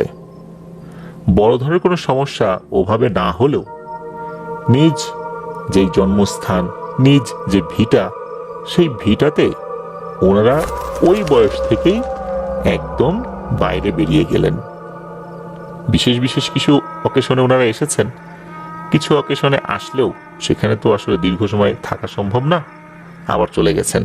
রাত্রি যাপন তো এটা কল্পনাতেই ওনারা আনতে পারেন না। যেহেতু ওখান থেকে চলে গিয়েছিলেন, এই কারণেই হয় আল্লাহর রহমতে বড় ধরনের কোনো সমস্যা হয়নি। ফুপা কিন্তু 2 বছর আগে পৃথিবীর মায়া ত্যাগ করে চলে গেছেন। ফুপা কিন্তু বিভিন্ন সময় এই ঘটনাটি বিভিন্ন মানুষের কাছে বলেছেন। ফুপার জন্য দোয়া চেয়েছেন, আমরা দোয়া করি আল্লাহ তাআলা তার ভুল ত্রুটি ক্ষমা করুন, জান্নাতুল ফেরদৌসের মেহমান হিসেবে কবুল করুন। প্রিয় লিসেনার্স, ঘটনাটি তো শুনলেন। এখানে সব পক্ষেরই কিন্তু যুক্তি রয়েছে। যদি আমরা জিনেদের পক্ষ থেকে চিন্তা করি, তাহলে মনে হতে পারে যে মাছ খেয়েছে তাই বলে কি এভাবে পিটিয়েই মেরে ফেলতে হবে? হয়তোবা সে দুর্বল ছিল, যার কারণে সুযোগটা পেয়ে গেছে। সে যদি অনেক শক্তিশালী হতো, তাহলে তো ওই তিন ভাইকে ওখানেই মেরে ফেলতো। যে কোনো কারণেই হোক, এই তিন ভাইয়ের হাতে তার মৃত্যু হয়েছে। তিন ভাইও সারা রাত ধরে মাছ ধরেছে, তাদের মেজাজ কেমন হতে পারে অন্য কেউ যদি মাছ খেয়ে ফেলে? তারা বোঝার পরও যে ওই অবয়বটাকে এভাবে মেরে রক্তাক্ত করেছে, যার প্রেক্ষাপটে ওই অবয়বটাও মারা গেছে, তার আত্মীয় স্বজন, তার গোত্রের লোকদের কিন্তু রাগ হওয়াটা অস্বাভাবিক কিছু না। তবে হুজুর যেই সমাধানটা করে দিয়েছিলেন, এই সমাধানটা যদি না করতেন, ওই পরিবারের কারোই হয়তোবা আর জীবিত থাকা হতো না। ওনারা ওখান থেকে চলে আসার পর এই ধরনের সমস্যা কমে যায়। আর ওনারা ভাগ্যের এই নির্মম পরিহাসকে মেনেই নিয়েছিলেন। এটাই ছিল ঘটনা। ধন্যবাদ জানাচ্ছি রিয়াদ ভাইকে ওনার পাঠানো ঘটনার জন্য। আশা করি ওনার কাছ থেকে আরো অনেক ঘটনা ইনশাল্লাহ আমরা পেতে থাকবো। প্রিয় লিসেনার, চলুন, এই ঘটনাটি আমাদেরকে পাঠিয়েছেন একজন রেমিটেন্স যোদ্ধা ভাই। ওনার নাম আদর আহমেদ রিফাত। ওনার বাড়ি শরীয়তপুর জেলার জাজিরা উপজেলায়। উনি বর্তমানে সৌদি আরবের দাম্মামে একটি চীনা কোম্পানির অধীনে কর্মরত রয়েছেন। কোম্পানির নামটি উনি উল্লেখ করতে নিষেধ করেছেন। তবে এতটুকু বলি, এই কোম্পানি কিন্তু পৃথিবীর অনেক বড় বড় স্থাপনা নির্মাণের সাথে জড়িত। আমাদের পদ্মা সেতু নির্মাণেও কিন্তু এই কোম্পানির গুরুত্বপূর্ণ কিছু কাজ রয়েছে। এই ঘটনাটি ঘটে 2026 সালের ফেব্রুয়ারি মাসের 1 তারিখে। আর যার সাথে ঘটে তিনিও বাংলাদেশের একজন রেমিটেন্স যোদ্ধা ভাই। ওনার নাম হচ্ছে মুমিন মিয়া। ওনার বাড়ি পঞ্চগড় জেলার সদর উপজেলার কামাত কাজলদিঘি ইউনিয়নের টুনিরহাট গ্রামে। প্রথমে আমরা যেই জায়গায় ঘটনা ঘটেছে সেই জায়গার বর্ণনাটা একটু দেই। ওখানে 3টা ক্যাম্প রয়েছে, 2টো কোম্পানির 3টা ক্যাম্প। 3টা ক্যাম্পের চতুর্দিকেই কিন্তু বেষ্টনী করা হয়েছে, টেম্পোরারি বেষ্টনী আর কি, মানে অস্থায়ী। ওখানে এমন একটা জায়গা যে আশেপাশের 20 কিলোমিটারের মধ্যে কোনো জনবসতিই নেই। 20 কিলোমিটার দূরে গিয়ে কিন্তু বাজারঘাট সহ অন্যান্য কাজ করতে হয়। চারদিকে মরুভূমি। সৌদি আরবে একটা প্রদেশ থেকে আরেক প্রদেশে যেতে হলে কিন্তু সড়ক পথেই নির্ভর করতে হয়, সড়ক পথেই যেতে হয়। আর ওখানে যে সড়ক পথগুলো রয়েছে সেগুলো অনেক উন্নত। এরকম একটা মেইন সড়কের পাশেই ওই ক্যাম্পের অবস্থান। ওখানে আরো অনেকেই কাজ করেন। দেখা যাচ্ছে যে ওনারা যেখানে আছেন সেখানে মোবাইলের নেটওয়ার্ক খুবই দুর্বল।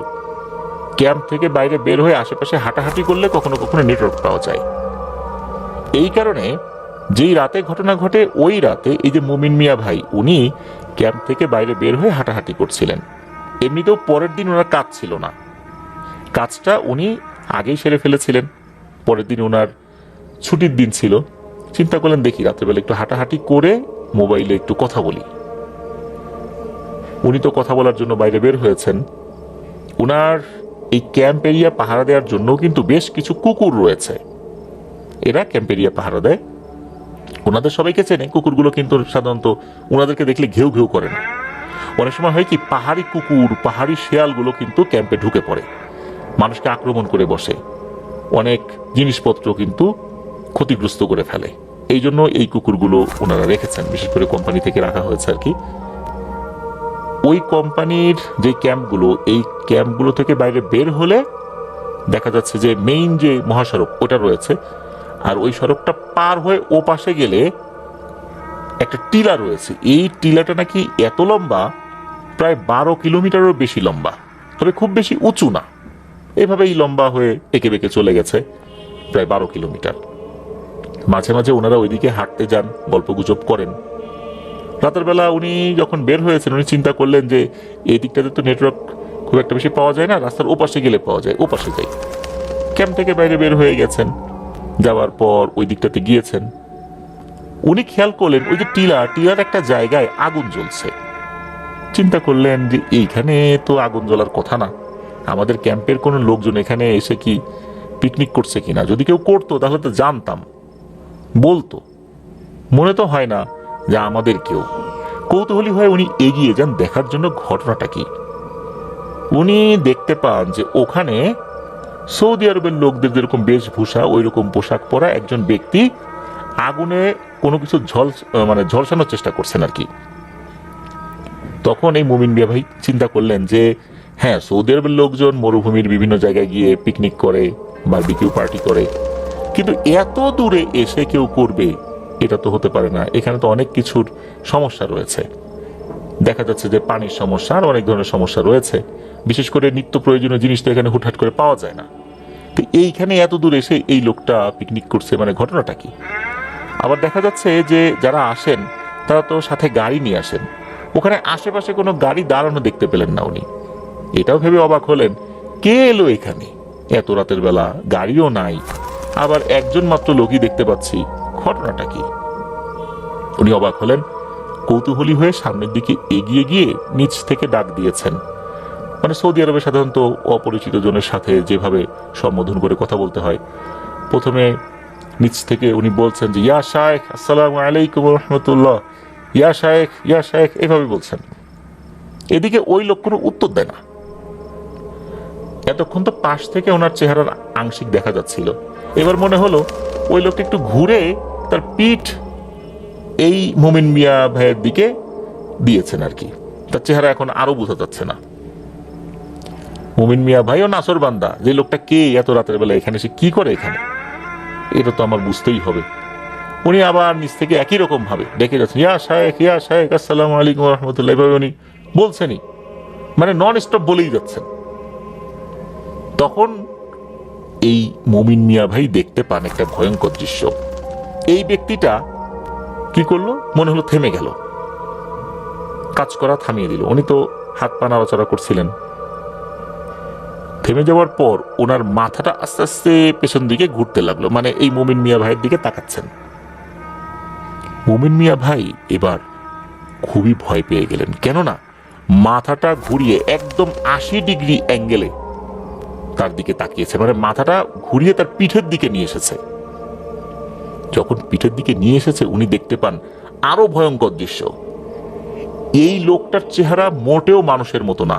তার মাথায় দুটো ছোট ছোট শিং রয়েছে, তার চোখ দুটো অনেক বড় বড়, লাইটের মতো জ্বলছে। আরো ভয়ঙ্কর ব্যাপার হচ্ছে তার কপালের উপর একটা চোখ রয়েছে, এই চোখটা রক্তবর্ণের, আর এই চোখের মধ্যেও মনে হচ্ছে লাইট জ্বলছে, সেটাও জ্বলজ্বল করছে। তবে তার মুখমণ্ডল এটা মানুষের মতো না। তাহলে কিসের মতো? মুমিন মিয়া ভাই উনি বলেছেন এই চেহারাটা অনেকটাই নাকি হায়নার মতো। উনি যখনই এটা দেখেছেন মারাত্মক ভয় পেয়ে গেছেন, উল্টো দিকে ঘুরে দিয়েছেন দৌড়। উনি যখনই উল্টো দিকে ঘুরে দৌড় দিয়েছেন, দৌড় দেবার পর উনি ফিল করলেন ওনার পেছনে কেউ মনে হচ্ছে আসছে। তবে সেদিকে উনি আর তাকালেন না, দ্রুত রাস্তা পার হয়ে ক্যাম্পের মেইন যে গেট এটা দিয়ে ভিতরে ঢুকে গেছেন। ঢোকার পর এমন একটা জায়গায় আসলেন ক্যাম্পের বড় বড় ট্রাকগুলো ওই জায়গার পাশে রাখা, মানে ওই দিক দিয়েই ওনাকে গিয়ে ওনার যে শোবার যে জায়গা ওখানে যেতে হবে। যখন উনি ওখানে এসেছেন মনে হলো গড়গড় গড়গড় শব্দ হচ্ছে। এবার উনি চিন্তা করলেন নিশ্চয়ই আমার কোম্পানির যে কুকুরগুলো রয়েছে এই কুকুরগুলো কোনো কিছু দেখেছে, শব্দ করছে। উনি এবার পেছন দিকে ঘুরে তাকিয়েছেন। উনি তাকিয়ে দেখলেন আরো ভয়ঙ্কর দৃশ্য। বড় বড় আকৃতির শেয়ালের মতো কিছু প্রাণী, 5 থেকে 6টা হতে পারে, তার পিছনে দাঁড়িয়ে আছে। আর দূরে কোম্পানির কুকুরগুলোকে দেখা যাচ্ছে দিব্যি চুপচাপ বসে আছে, মানে তারা এটা দেখছেই না, তারা টেরই পাচ্ছে না। সাধারণত কুকুর কিন্তু অশরীরী দেখলে টের পায়, ঘেউ ঘেউ করে, কিন্তু এগুলো যদি অশরীরী নাও হয়, এইরকম প্রাণী ক্যাম্পের মধ্যে ঢুকে পড়বে আর এই প্রশিক্ষিত কুকুরগুলো ঘেউ ঘেউ করবে না তা তো না। উনি চিন্তা করলেন ঘটনাটা কি, এই ভয়ঙ্কর প্রাণীগুলো আমার পিছু পিছু এখানে চলে এসেছে। তখনই ঘটলো আর একটা ঘটনা। আশপাশ থেকে খসখস খসখস অনেক শব্দ হচ্ছে। উনি শুধু ঘাড় ঘুরিয়ে এক পাশে তাকিয়েছেন। উনি দেখেন যে লক্ষ লক্ষ মাঝারি আকারের কালো রঙের সাপ চাঁদের আলোতে আর ওই ক্যাম্পের যে আলো ছিল সেগুলোতেও দেখা যাচ্ছে কালো কুচকুচে চিকচিক করছে, কালো কালারের উপর লাইট পড়লে যেরকম চিকচিক করে ওই রকম এগুলো কিলবিল করে ওনার দিকে এগিয়ে আসে। উনি তখন চিন্তা করেন এক সাইডে দৌড় দিয়ে চলে যায়। যেই সাইডে দৌড় দিতে গিয়েছেন তখন দেখেন ওই সাইড দিয়েও সাপ আসছে। তখন বুঝতে পারলেন সামনে পেছনে ডানে বায়ে এই সাপগুলো ওনার দিকে ধেয়ে আসছে। একটা দুটো না, লক্ষ লক্ষ সাপ। এই সাপগুলো যদি ওনাকে এখনই ধরে ফেলে আর প্রত্যেকটাই যদি ওনার শরীরের উপরে ওঠে তাহলে ওখানে বড় একটা টিলার মতো হয়ে যাবে। উনি এটা দেখার পর আর সেন্স ধরে রাখতে পারেননি। ওখানে উনি অজ্ঞান হয়ে যাবেন। অজ্ঞান হওয়ার ঠিক আগ মুহূর্তে উনি খেয়াল করেন ওই অবয়বটা ওনার সামনে আছে আর ওনার মুখের উপর সজোরে একটা চর বসিয়ে দিল। এই চর খাওয়ার পরেই ফাইনালি উনি অজ্ঞান হয়ে যান, ওনার কিছু মনে নাই। সকালে যখন ওনার জ্ঞান ফেরে তখন দেখলেন উনি ওনার বেডেই শুয়ে আছেন, তবে ওনার আশেপাশে কেউ নাই। বুঝতে পারলেন কেউ ওনাকে তুলে ওনার রুমে রেখে গেছে। সবাই তো ডিউটিতে চলে গিয়েছিল, তবে ওনার মতো যেই কয়েকজনের ছুটি ছিল তারা পরবর্তীতে আসে। ওনার শরীর এতটাই দুর্বল হয়ে গিয়েছিল শরীর নাড়াতেই পারছিলেন না। দেখা গেল বেশ কিছুক্ষণ পরে একজন আসছেন, সেও বাংলাদেশি ভাই। উনি জিজ্ঞেস করেন কি হয়েছে, উনি সব ঘটনা খুলে বলেন। তখন উনি বলেন যে সর্বনাশ, এটা তো খুব বড় ধরনের একটা ঝামেলা হয়ে গেছে, এখনই ঝাড়ফুঁক করাতে হবে। কিন্তু ওই জায়গাতে হুজুর পাবেন কোথায়? 120 কিলোমিটার মধ্যে তো কোনো জনবসতি নেই। যেহেতু ওনারা বাজারঘাট করার জন্য লোকালয়ে যেতেন, এত দূরেই যেতেন, ওনাদের গাড়ি যখন বাজারঘাট করার জন্য যায় তখন ওনাকে সাথে নিয়ে যাওয়া হয়। যেখানে নিয়ে যাওয়া হয় ওখানে একটা মসজিদের ইমাম সাহেবের কাছে যাওয়া হয়। এই ইমাম সাহেব সৌদি আরবের নাগরিক ছিলেন না, উনি ইয়েমেনি একজন ভদ্রলোক ছিলেন, খুব পরহেজগার একজন মানুষ। তো ওনার যে আরবি ভাষা এগুলো বুঝতে অসুবিধা হচ্ছিল, একে তো বৃদ্ধ মানুষ, তারপর দেখা যাচ্ছে যে ইয়েমেনি আরবি যে টান, এই টানে কথা বলছিলেন, বুঝতে অসুবিধা হলেও ওখানে একজন ব্যক্তি ছিলেন যিনি আবার এটা খুব ভালো বুঝতেন। উনি ওটা বোঝার পর সেও আবার আরবিতেই এনাদেরকে বলছিলেন যাতে করে এনাদের বুঝতে অসুবিধা না হয়। উনি সবকিছু শুনলেন ইমাম সাহেব। শোনার পর উনি ওনার ল্যাঙ্গুয়েজে বললেন যে একটু বসো, আমি আসছি। 20 মিনিটের মতো বসতে বলেছিলেন। উনি একটু ভিতরে ঢুকলেন, 20-25 মিনিট পর আবার বাইরে বের হলেন। বের হওয়ার পর একটা জায়নামাজ বিছিয়ে দিলেন এবং মুমিন মিয়া ভাইকে ইশারা দিলেন ওখানে বসার জন্য। মুমিন মিয়া ভাই বসলেন সেখানে। ওনার শরীর তো খুব দুর্বল, জ্বর ছিল না সেরকম, হালকা ছিল, তবে শরীর খুব দুর্বল ছিল। ওই হুজুর কি করলেন, চতুর্দিকে বালি দিয়ে একটা বৃত্ত আঁকলেন ওই জায়নামাজের চতুর্দিকে। এরপর উনি সামনে বসেছেন। বসার পর হয়তো বা সর্বোচ্চ 5 থেকে 6 সেকেন্ড লাগবে, মানে আউযুবিল্লাহ বিসমিল্লাহ বলতে তো এরকম সময় লাগে। মানে উনি বসার সাথে সাথে মনে হলো মুমিন মিয়া ভাইয়ের শরীর ঝাঁকি দিয়ে উঠলো আর ভেতর থেকে কেউ কথা বলে উঠেছে। আসলে যেই ভাষায় কথা হচ্ছিল এই ভাষাটা ওখানে উপস্থিত যে বাংলাদেশি ভাইরা আছেন ওনারা খুব একটা বুঝতে পারছিলেন না, বুঝতে অসুবিধা হচ্ছিল। তবে যতটুকু বোঝা যায়, কারণ এটাও তো আরবি ভাষা ছিল, ওনারা তো আরবি ভাষায় মোটামুটি পারদর্শী হয়ে গিয়েছিলেন, তবে লোকাল আরবি ভাষায় কথা হওয়ার কারণে খুব একটা বুঝতে না পারলেও এতটুকু বুঝেছিলেন যে এই যে জিনটা, এই জিনটার নাম হচ্ছে আস্তান্তর। এই জিনটা খুবই দুর্ধর্ষ প্রকৃতির ইফরিত সম্প্রদায়ের একটা জিন। সে বহু আগে থেকে মরুভূমির যে ডাকাত সম্প্রদায় রয়েছে এই ডাকাত সম্প্রদায়ের সাথে সম্পর্ক রাখত। বিশেষ করে যেই ডাকাতগুলো জিনেদের আশ্রয় নিয়ে বিভিন্ন ধরনের তথ্য অনুসন্ধান করত, সেই অনুযায়ী ওত পেতে থাকতো। যেমন এই ডাকাতগুলো কি করতো, জিনেদের কাছ থেকে তথ্য নিত কোন দিক দিয়ে মানুষ আসছে, তার কাছে কি কি আছে, তখন তারা ওই দিকটাতে যেত, ওই মানুষকে হত্যা করত। আর এই জিনটা এমন একটা কাজ করত, ওই লোকটা মারা যাওয়ার কারণে সে শক্তিশালী হতো। এইভাবে কিন্তু ডাকাতদের সাথে তার গিভ অ্যান্ড টেক একটা সম্পর্ক চলছিল। শুধু মানুষ না, বহু জিনকে হত্যা করা হয়েছে, এর সাথেও কিন্তু এই জিন নাকি জড়িত। মূলত এই যে ইমাম সাহেব, ওনার সাথে একজন পরহেজগার মুসলিম ইফরিত জিন সর্দারের ভালো সম্পর্ক ছিল। উনি মূলত তাকে ডেকেছিলেন, ডাকার পর সব তথ্য নিলেন, সামনে বসার সাথে সাথে ওই জিনটা হাজির হতে বাধ্য হয়েছে। আর সে নাকি হাজির হওয়ার সাথে সাথে হুজুরকে অনেক হুমকি ধামকি দিতে থাকে। মানে যেই হুমকি ধামকি এতটুকু বোঝা যাচ্ছে গালিগালাজ করছে, এমন কিছু বলছে খুব দুর্বোধ্য ভাষায়, এটা বোঝা যাচ্ছে না, ওনারা বুঝছেন বা ওখানকার লোকাল লোকজন যারা তারা বুঝবেন আর কি। এরকম কিছু কথা বলা হচ্ছিল। তো একটা পর্যায়ে নাকি হুজুর বললেন যে ঠিক আছে, তুই তো এত শক্তিশালী নাকি, আচ্ছা আমি যে বৃত্ত দিয়েছি বের হতো এখান থেকে। তখন নাকি ওই জিনটা বলেছিল এটা কোনো ব্যাপার হলো নাকি, কোনো বৃত্তই তো আমাকে আটকাতে পারেনি এখন পর্যন্ত, এই যে বের হচ্ছি। এই বলার পরপরই নাকি এই মুমিন ভাই মনে হলো থেমে গেলেন, মানে চুপ, কারণ তার ভিতর থেকে তো কথা হচ্ছিল। মোটামুটি 15 সেকেন্ড চুপ থাকার পর আবার কথা বলা শুরু হলো। সে বলছে আমি তো বের হতে পারতেছি না। তখন ওই হুজুর নাকি বলেছিলেন তুই আজকে জাগা মতো পড়ে গেছিস, তুই বের হতে কখনোই পারবি না, এই বেষ্টনী ভেদ করা তোর মতো নাপাক জিনেদের কাজ না। এরপর আরো কিছু কথা হয়েছিল, তবে এই কথাগুলোর মানে আগা মাথা কোনোভাবেই আশেপাশে যারা ছিলেন তারা বুঝতে পারেনি আসলে তারা কি কথা বলছেন। একটা পর্যায়ে হুজুর খুব ভয়ঙ্কর ভাবে রেগে যান।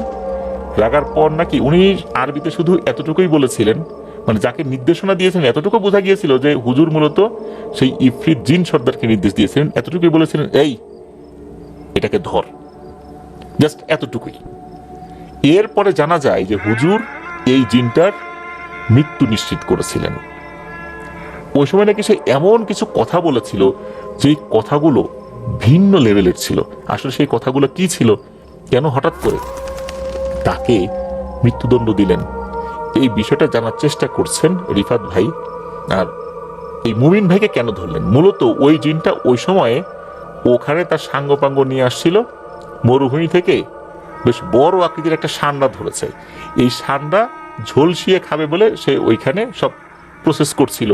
ওই সময় মুমিন ভাই এসে ডাকাডাকি করছে, বিরক্ত করছে, এই জন্যই মূলত তারা ক্ষিপ্ত হয়েছে, ক্ষিপ্ত হয়ে তাকে আক্রমণ করেছিল। এই ঘটনার পরে কিন্তু মানে বিশেষ করে হুজুর যখন ওই জিনটাকে ধরে ফেললেন, এরপর হুজুর ওভাবে কিন্তু কোনো ঝাড়ফুঁক করেননি, প্রয়োজন হয়নি, এমনি হালকা ফু দিয়ে দিয়েছিলেন। আল্লাহর রহমতে একদম সুস্থ স্বাভাবিক হয়ে যান এই মুমিন মিয়া ভাই। উনি এখনো আলহামদুলিল্লাহ স্বাভাবিক অবস্থাতেই রয়েছেন। এটাই ছিল ঘটনা। রিফাত ভাই আমাদেরকে জানিয়েছেন যে হুজুরের সাথে ওই জিনের যে কথোপকথন হয়েছে সেখানে আসলে এমন কি কথা হয়েছিল যেটার কারণে হুজুর মারাত্মকভাবে রেগে যান, তাকে ওখানেই হত্যা করার নির্দেশ দেন। এই বিষয়টা জানার চেষ্টা করছেন বলে জানিয়েছেন আমাদেরকে রিফাত ভাই। আমরা অপেক্ষায় থাকবো, যদি সেই জিনিসটা জানা যায় আমরাও শেয়ার করার জন্য সর্বোচ্চ চেষ্টা করব। প্রিয় লিসেনার, চলুন চলে যাব আমাদের আজকে থার্সডে নাইটের 201তম এপিসোডের পরবর্তী আরো একটি নতুন ঘটনায়।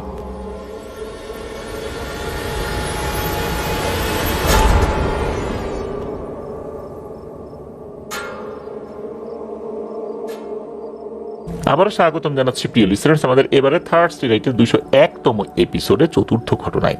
এখন যে ঘটনাটি আপনাদের সাথে শেয়ার করবে, এই ঘটনাটি আমাদেরকে যিনি পাঠিয়েছেন ওনার পুরো নাম আমরা বলতে পারছি না, সঙ্গত কারণে আংশিক নাম বলছি, আক্তার আক্তার ভাই। ওনার মেইন বাড়ি সিরাজগঞ্জের তারাস উপজেলায় হলেও ওনার নানি বাড়ি কিন্তু পাবনা জেলার আটঘরিয়া উপজেলার একদন্ত ইউনিয়নের একটি গ্রামে। গ্রামের নামটি আমরা বলছি না।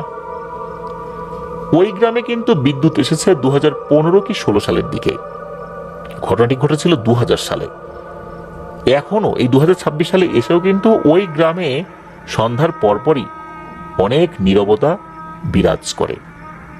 তাহলে যখন ইলেকট্রিসিটি ছিল না তখন কি ধরনের শুনশান নীরবতা বিরাজ করতো তা নিশ্চয়ই লিসেনাররা বুঝতে পেরেছেন।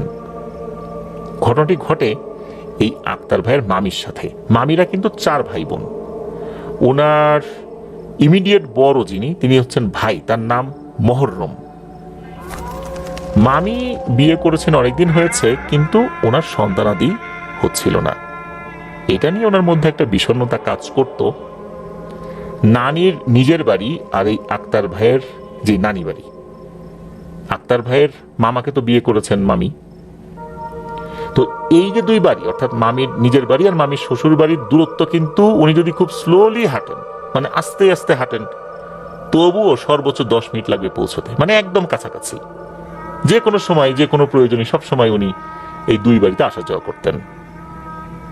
2 বাড়ি তার কাছে একই রকমই মনে হতো আর কি।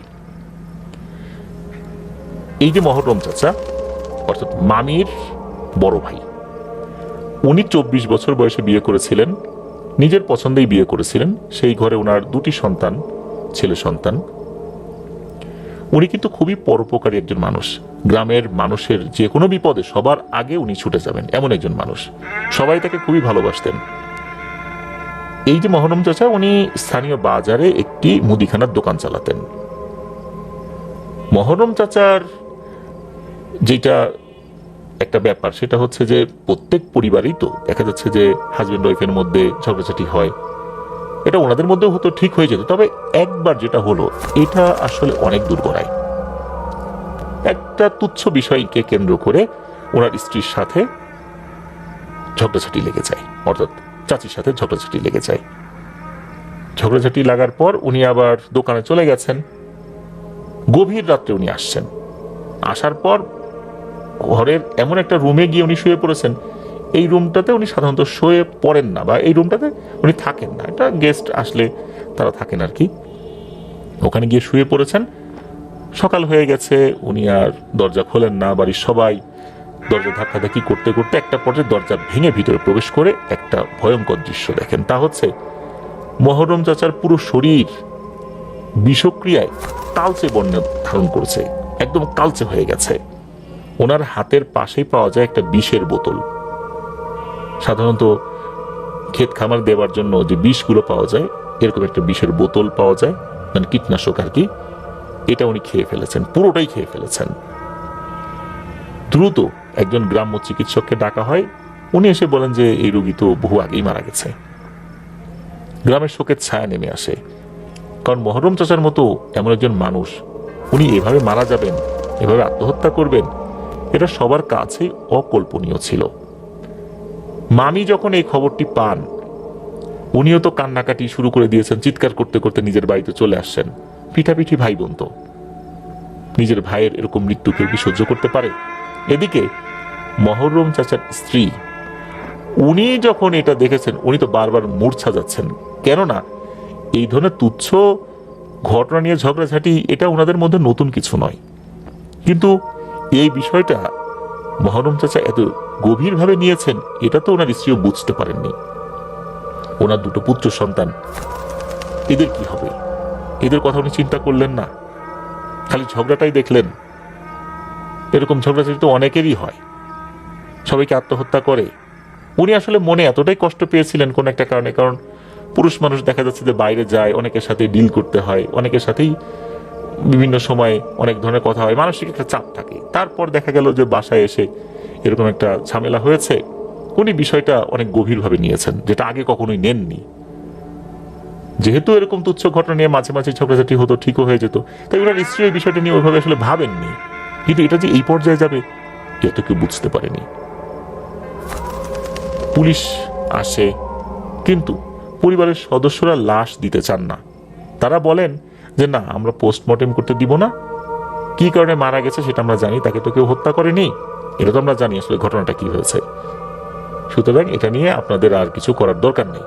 কিন্তু পুলিশও নাছোড়বান্দা, কারণ তাদের একটা আইনি বাধ্যবাধকতা রয়েছে। কারণ এটা বিষ খেয়ে মৃত্যু, আত্মহত্যা। আত্মহত্যার ক্ষেত্রে কিন্তু অনেক ধরনের আইনি বাধ্যবাধকতা থাকে।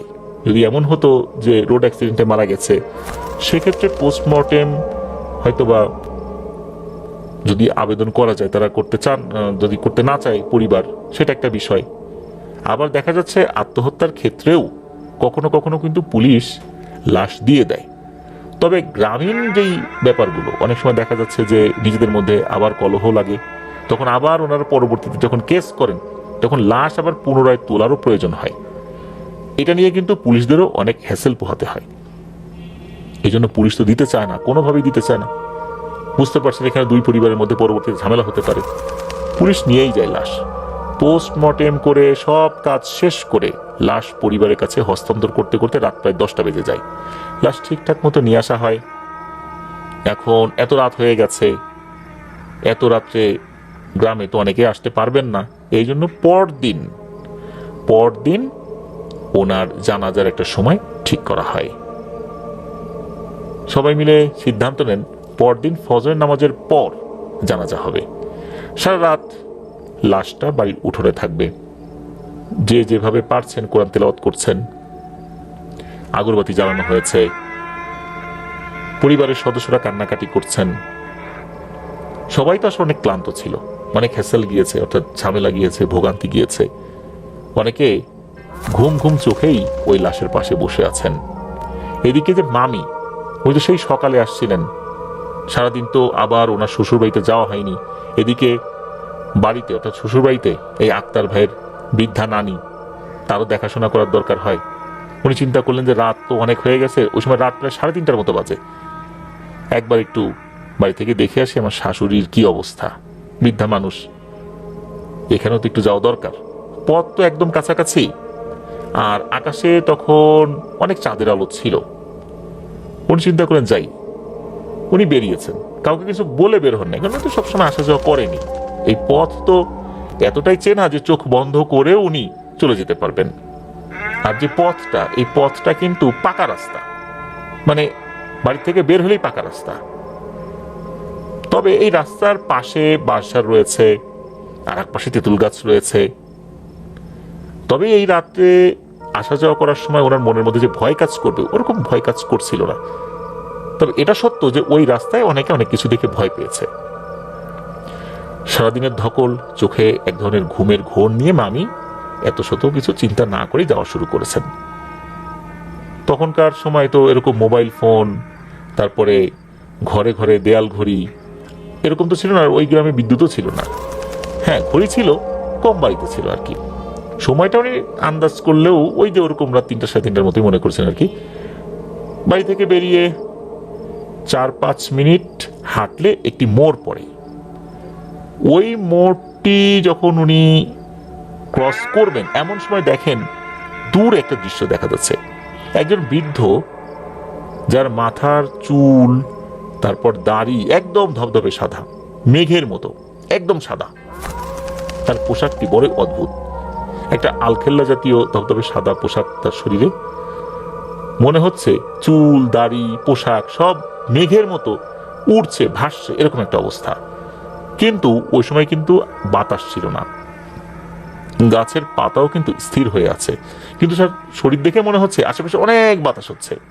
তার চাইতেও আশ্চর্যকর যে বিষয়টি ছিল, সেটা দেখে মামি শিউরে ওঠেন। তা হচ্ছে ওই লোকটি বসা অবস্থাতে শূন্যে ভেসেছিলেন।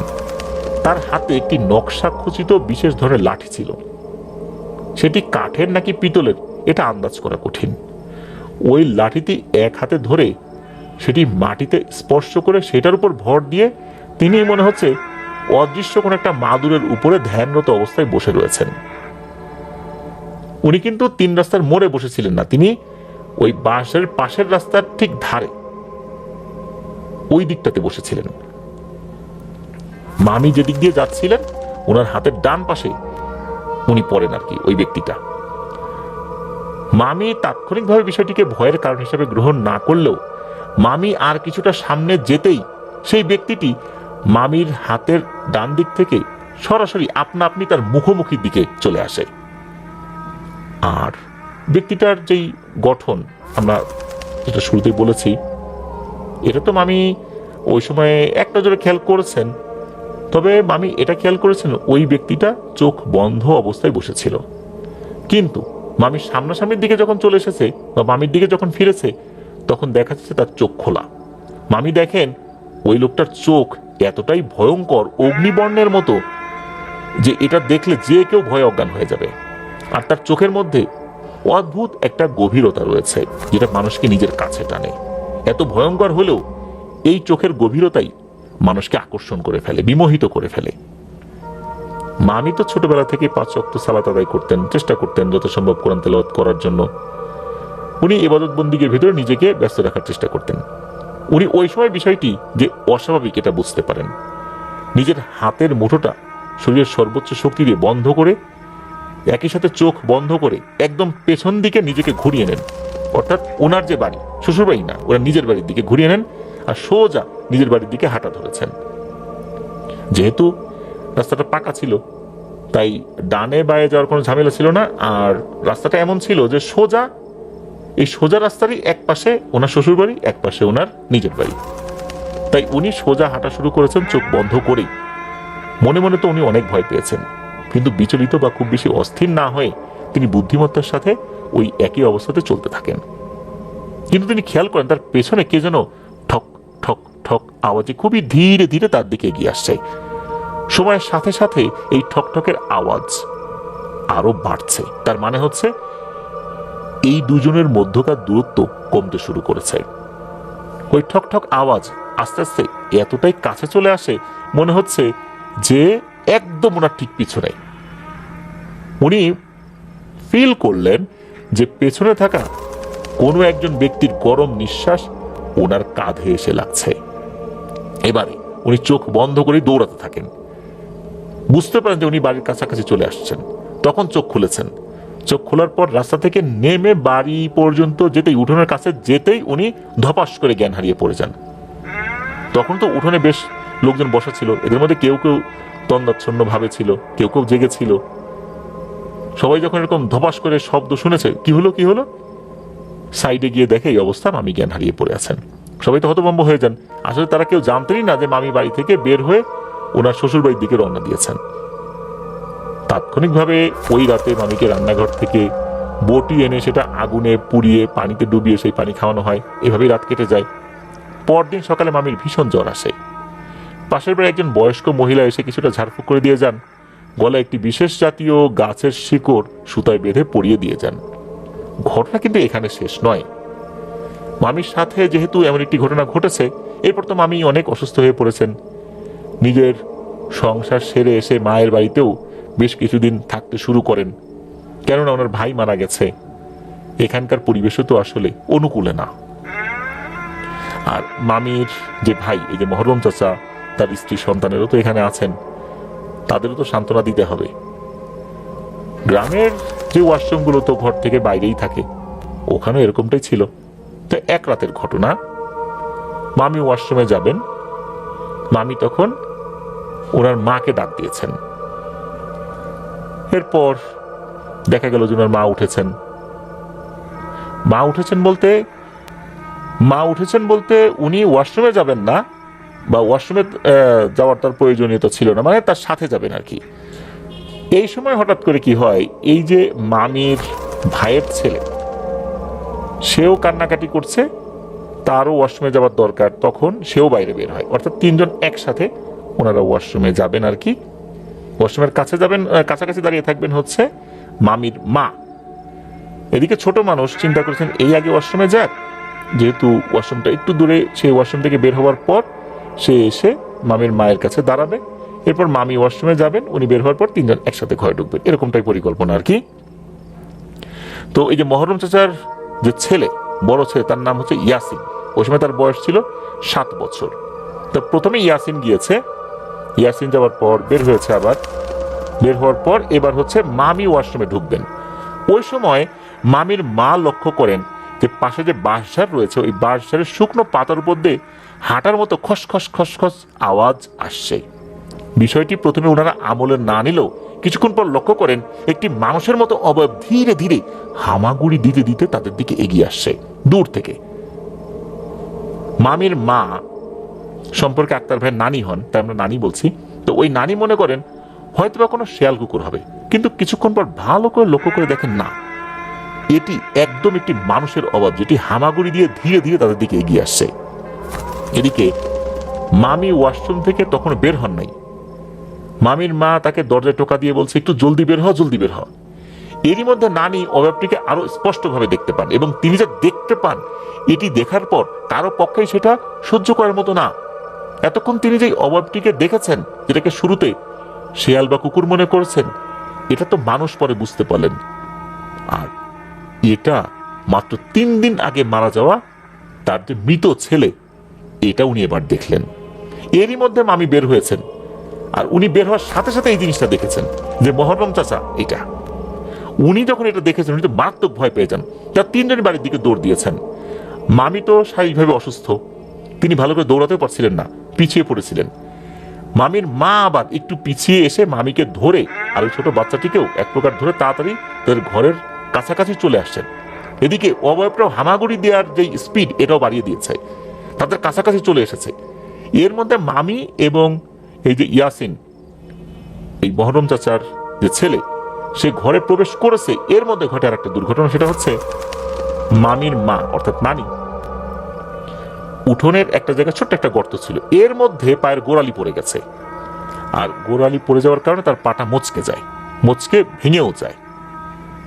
এদিকে ওই অভাবটা একদম কাছাকাছি চলে এসেছে। মামি তখন দেখেছেন এই ঘটনা, উনি আবার বাইরে বের হয়ে নানির হাত ধরে এক হ্যাচকা টান দিয়ে ওখান থেকে তুলে ঘরে এনে দরজা লাগিয়ে দিয়েছেন। যেই না দরজা লাগিয়ে দিয়েছেন সাথে সাথে বাইরে থেকে এলো পাথারি ঢিল শুরু হয়ে গেছে ঘরের চালের উপরে পড়া।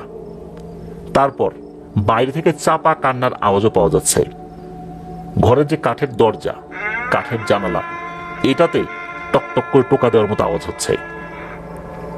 ভয়াবহতা এমন পর্যায়ে পৌঁছায় যে মামির আত্মীয় স্বজন যারা ওই বাড়িতে অবস্থান করছিলেন ওনারাও কিন্তু মারাত্মক ভয় পেয়ে যান, আল্লাহকে ডাকতে থাকেন। এর মধ্যে আর একজন ব্যক্তি ছিলেন, তিনি এই বিষয়গুলো সম্পর্কে মোটামুটি বুঝতে পারতেন। তিনি যেই ঘরে ছিলেন ওই ঘরে মাঝখান দিয়ে একটা দরজা ছিল, তো ওনার ঘর থেকে অন্যদেরকে ওই পাশের রুমে পাঠিয়ে দিয়ে উনি ওই ঘরের ভিতরে বসে একটা আমল করতে শুরু করেন।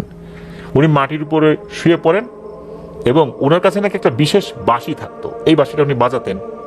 এই বাঁশিতে একটা বিশেষ সুর তোলেন। এই সুরটা যে অনেক সুরেলা সুর, বিষয়টা এরকম না, এটা একটা বেসুরো ফু বলতে হবে বাঁশির উপরে আর কি। এই ঘটনা মোটামুটি 30 সেকেন্ডের মতো হয়েছে, এরপর সবকিছু স্বাভাবিক হয়ে যায়। রাতে আর কিছু হয়নি। ভোরবেলা পাশের গ্রামের মসজিদের ইমাম সাহেবকে ডেকে নিয়ে আসা হয়। তাকে সমস্ত ঘটনা খুলে বলা হলে তিনি বললেন যে আপনার বাসায় তো একটা অপমৃত্যু হয়েছে, মৃতের জন্য দান খয়রাত করে দেন, গরিব মিসকিনদেরকে ডেকে খাইয়ে দেন পেট ভরিয়ে, তার জন্য দোয়ার আয়োজন করেন, ইনশাল্লাহ সবকিছু ঠিকঠাক হয়ে যাবে। সেটাই করা হয়। আল্লাহর রহমতে আর কোনো সমস্যা হয়নি, আলহামদুলিল্লাহ। এখন পর্যন্ত কোনো ঘটনা ঘটেনি। তবে আক্তার ভাই ঘটনার শেষে যে তথ্য জানিয়েছেন এটা শুনে আমার কাছে খুবই খারাপ লেগেছে, খুব কষ্ট লেগেছে। তা হচ্ছে এই যে মামি, উনি 2013 সালে লিভার সিরোসিসে আক্রান্ত হয়ে মারা যান। আর মামির যে স্বামী মানে হচ্ছে আক্তার ভাইয়ের মামা, উনি জীবিত আছেন। উনি দ্বিতীয় বিবাহ করেছিলেন। তো দ্বিতীয় মামি 2026 সালের 13ই মার্চ এক মর্মান্তিক সড়ক দুর্ঘটনায় এই পৃথিবী ছেড়ে চলে গেছেন। এই যে দুজন স্ত্রী ওনারা মারা গেলেন, মামির তো কোনো সন্তানাদি হয়নি। আসলে এর পিছনেও অন্য কোনো কারণ আছে কিনা এটাও একটা রহস্য। মামির যিনি মা, ওনার পা কিন্তু এখনো ভাঙা, এটার কখনোই ভালো হয়নি। অনেক ট্রিটমেন্ট করানো হয়েছে কিন্তু কখনোই ভালো হয়নি। মামির মা তো এখনো জীবিত আছেন, মামির অন্য ভাই বোনেরও জীবিত আছেন। এই ঘটনাটি অত্র এলাকার বহু মানুষ জানেন, বহু মানুষ, একজন দুজন না, বহু মানুষ জানেন। এমনটাই জানিয়েছেন আক্তার ভাই। যেহেতু ওনার পারিবারিক একটা ঘটনা, এই জন্য গ্রামের নামটি আমরা প্রকাশ করিনি। মামির নামও উনি উল্লেখ করেছেন, আমরা নামটি বলছি না, তবে এতটুকু বলছি ওনার নামের যে প্রথম বর্ণ এটা যদি আমরা ইংরেজিতে লিখতে চাই শরীয়তপুরের এস দিয়ে লিখতে হবে, অর্থাৎ দন্ত স দিয়ে লিখতে হবে আর কি, আর ইংরেজিতে এসটা বোঝার জন্য আর কি একটা জেলার নামের প্রথম অক্ষরটা আমরা বললাম। ধন্যবাদ জানাচ্ছি আক্তার ভাইকে আপনার পাঠানো ঘটনার জন্য। মামির জন্য দোয়া চেয়েছেন, আমরা সবার জন্য দোয়া করব, মামি সহ এই ঘটনার সাথে যারা সম্পৃক্ত আছেন, যারা দুনিয়া ছেড়ে চলে গেছেন, সবার জন্য দোয়া করছি। আল্লাহ তাআলা তাদের ভুল ত্রুটি ক্ষমা করুন, জান্নাতুল ফেরদৌসের মেহমান হিসাবে কবুল করুন। প্রিয় লিসেনার্স, এই ভিডিও লাইক বাটন প্রেস করতে ভুলবেন না, ভিডিও লিঙ্কটাও বেশি বেশি করে শেয়ার করে দেবার অনুরোধ করছি। চলুন ঘটনায় চলে যাই। যার কাছ থেকে এই ঘটনাটি পেয়েছি তার কাছ থেকে আরো দুর্দান্ত কিছু ঘটনা কিন্তু আমরা আগেও পেয়েছি। ওনার নাম রোমান, ওনার বাড়ি বাগেরহাট জেলার ফকিরহাট উপজেলায়। উনি আগে যে ঘটনাগুলো আমাদেরকে পাঠিয়েছেন সেগুলো যখন প্রচার করেছি, এই ঘটনাগুলো ওনার যত প্রয়োজন আছেন তাদেরকে এই ঘটনার লিঙ্কগুলো পাঠিয়েছেন, তারাও শুনেছেন। এরই মধ্যে ওনার এক বন্ধু, সেই বন্ধু জানান যে তার কাছে একটি ঘটনা রয়েছে, মূলত সেই বন্ধুর পরিবারেরই ঘটনা এটি। তবে সেই বন্ধুর নাম, তার বাবার নাম, এমনকি তার গ্রামের নামটা প্রকাশ করা বারণ। কেন বারণ সেটাও এই ঘটনা শুনলেই বুঝতে পারবেন। তবে লিসেনারদের কাছে বিনীতভাবে অনুরোধ জানিয়েছেন যে যদি কেউ এই ঘটনার সাথে সম্পর্কযুক্ত নির্দিষ্ট ব্যক্তিবর্গের আসল নাম জেনেও তার গ্রামের নাম জেনেও থাকেন, কমেন্ট সেকশনে অন্তত উল্লেখ করবেন না, কেননা এটা তার পারিবারিক সম্মানের একটা ব্যাপার হয়ে গিয়েছে। তো মূল ঘটনায় চলে যাই। তবে এতটুকু বলছি, যিনি অর্থাৎ রোমান ভাইয়ের বন্ধু ঘটনাটি রোমান ভাইকে দিয়েছেন, তার দাদার ঘটনা এটি। দাদার যে আসল নাম সেটা আমরা বলছি না, তবে যেই নামটা সাধারণত সার্টিফিকেটে থাকে, বড় একটা নাম, আমরা অনেক সময় এটাকে ভালো নাম বলি, তো সেই নামটা হচ্ছে রেজাউল। এই নামে কিন্তু তাকে অনেকেই চেনেন না, শুধু পরিবারের লোকজন ছাড়া অন্য নামে চিনতেন। খুবই পরিচিত একজন মানুষ ছিলেন। ডাক নামটা আমরা না, আমরা রেজাউল দাদা বলে সম্বোধন করব। এই রেজাউল দাদার বাড়ি ছিল ফকিরহাট উপজেলার কোন একটা গ্রামে। গ্রামের নামটা কিন্তু আমরা বলছি না, শুরুতেই বলে নিয়েছি। ছোটবেলা থেকেই উনি ছিলেন খুব সাহসী আর দুরন্ত। রাত বেরাত ঘোরাঘুরি তার কাছে আসলে কিছুই না। সে বিকেলবেলা বাসা থেকে বের হয়ে মাঠে গিয়েছেন, তারপর দেখা গেল বাসায় আসেননি, রাতে যেখানে ঘুম এসেছে সেখানেই ঘুমিয়ে গেছেন, মাঠেই ঘুমিয়ে গেছেন। পড়াশোনা উনি করতেন না, উনি ওনার মতো করে ঘুরে বেড়াতেন, কারো কথাও শুনতেন না। এমন করে দিন কেটে যাচ্ছে। এরই মাঝে ঘটেছে এক মর্মান্তিক ঘটনা। একদিন এই রেজাউল দাদুর সকালবেলা মাঠে গিয়েছেন কাজ করতে। এই রেজাউল দাদার বাবা তো কৃষক ছিলেন, কৃষি কাজে মাঠে গেছেন। সকালবেলা দুপুরে বাসায় খেতে আসার কথা, কিন্তু আসেন নাই। রেজাউল দাদার মা ভেবেছেন হয়তো বা কাজের চাপ বেশি, তাই আসেন নাই। এদিকে হয় কি, এই রেজাউল দাদাও দুপুরবেলা খাওয়া দাওয়া করতে আসেননি, যে তার মা তাকে বলবেন যে তুই গিয়ে দেখে আসতো তোর বাবা কোথায়। তাই উনিও তো বলতে পারেন নাই আসলে রেজাউল দাদাকেও। রেজাউল দাদা বাসায় এসেছেন বিকেলবেলা, তখন ওনার মা বলছেন যে তোর বাবা তো এখনো বাসা আসলো না। তখন রেজাউল দাদা বলেন আসবে হয়তো বা কাজে রয়েছে, কিন্তু বিকেল গড়িয়ে রাত হলো, তখনও রেজাউল দাদার বাবা বাসায় আসেন নাই। তখন রেজাউল দাদা বললেন চল তো মাঠে গিয়ে দেখে আসি তোর বাবা কেন আসলো না। তখন গ্রামের প্রতিবেশী আরো 3-4 জন সাথে ছিলেন। সবাই মিলে রেজাউল দাদা, তারপর তার মা, ওনারা মাঠে গিয়েছেন। গিয়ে দেখলেন এক মর্মান্তিক ঘটনা। রেজাউল দাদার বাবাকে কে বা কারা জানি উল্টো করে মাথার নিচের দিক দিয়ে কোমর পর্যন্ত মাটিতে পুঁতে রেখেছে, শুধু পা উপরের দিকে। তখন তো ওনারা চিৎকার চেঁচামেচি করে কান্নাকাটি শুরু করে দিয়েছেন। এদিকে গ্রামে খবর পৌঁছে যায়, অনেক মানুষ সেখানে চলে আসেন। গ্রামের মসজিদের ইমাম সাহেবও চলেন, লোকজন কোদাল দিয়ে মাটি খুঁড়ে ওনাকে উপরে উঠান। কিন্তু উঠানোর পর দেখা গেল আর একটা সমস্যা, তা হচ্ছে রেজাউল দাদার বাবার মাথা কেউ টেনে ছিঁড়ে ফেলেছে, কিন্তু মাথাটাকে পাওয়া যাচ্ছে না। ওখানে আবারও গর্ত করা হয় এর ভিতরে মাথাটা আছে কিনা, কিন্তু না, মাথা পাওয়া গেল না কোথাও। আশেপাশে খুঁজতে থাকে, কোথাও রেজাউল দাদার বাবার মাথা খুঁজে পাওয়া গেল না।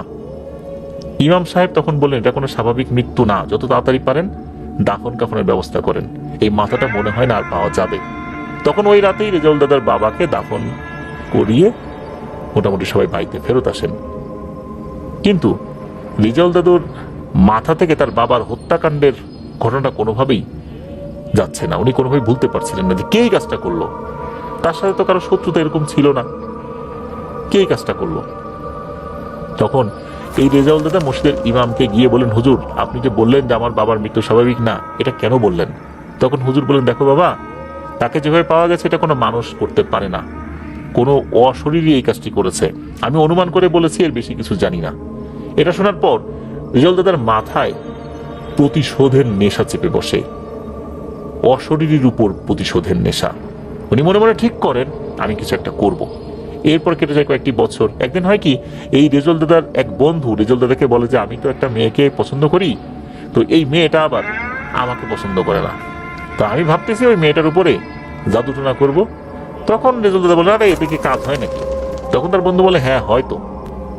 তখন দাদা বলেন, দাদা ঠিক আছে, আমাকে নিয়ে যাস তো, তারপর কিভাবে এই কাজ করিস আমি দেখব, যদি কাজ হয় তখন দেখা যাবে। তখন তার বন্ধু রেজাউল দাদাকে সাথে নিয়ে এক তান্ত্রিকের কাছে যায়। তান্ত্রিক কিছু তদবির করে দেয়, জাদুটনা করে দেয়। এর কিছুদিন পর এই রেজাউল দাদা দেখেন তার বন্ধু ওই মেয়েকে বিয়ে করেছে। তখন তো রেজাউল দাদা তার বন্ধুকে বলে, বন্ধু ওই তান্ত্রিক কি এমন কাজ করলো যে এই মেয়ে রাজি হয়ে গেল? তখন নাকি তার বন্ধু বলে যে এই তান্ত্রিকের অনেকগুলো জিন আছে, তাদেরকে দিয়ে সে অনেক কাজ করতে পারে, যা নাকি ভাবনার বাইরে। তখন রেজাউল দাদা নিয়ত করেন উনিও এই কাজ শিখবেন আর তার বাবার হত্যার প্রতিশোধ নেবেন, যেই অশরীরগুলো তার বাবাকে মেরেছিল। সেই মতে এই রেজাউল দাদা যান সেই তান্ত্রিকের কাছে, গিয়ে বলেন যে আমি কাজ শিখতে চাই। উনি কিন্তু বলেন নাই যে তার আসলে মূল উদ্দেশ্যটা কি ছিল।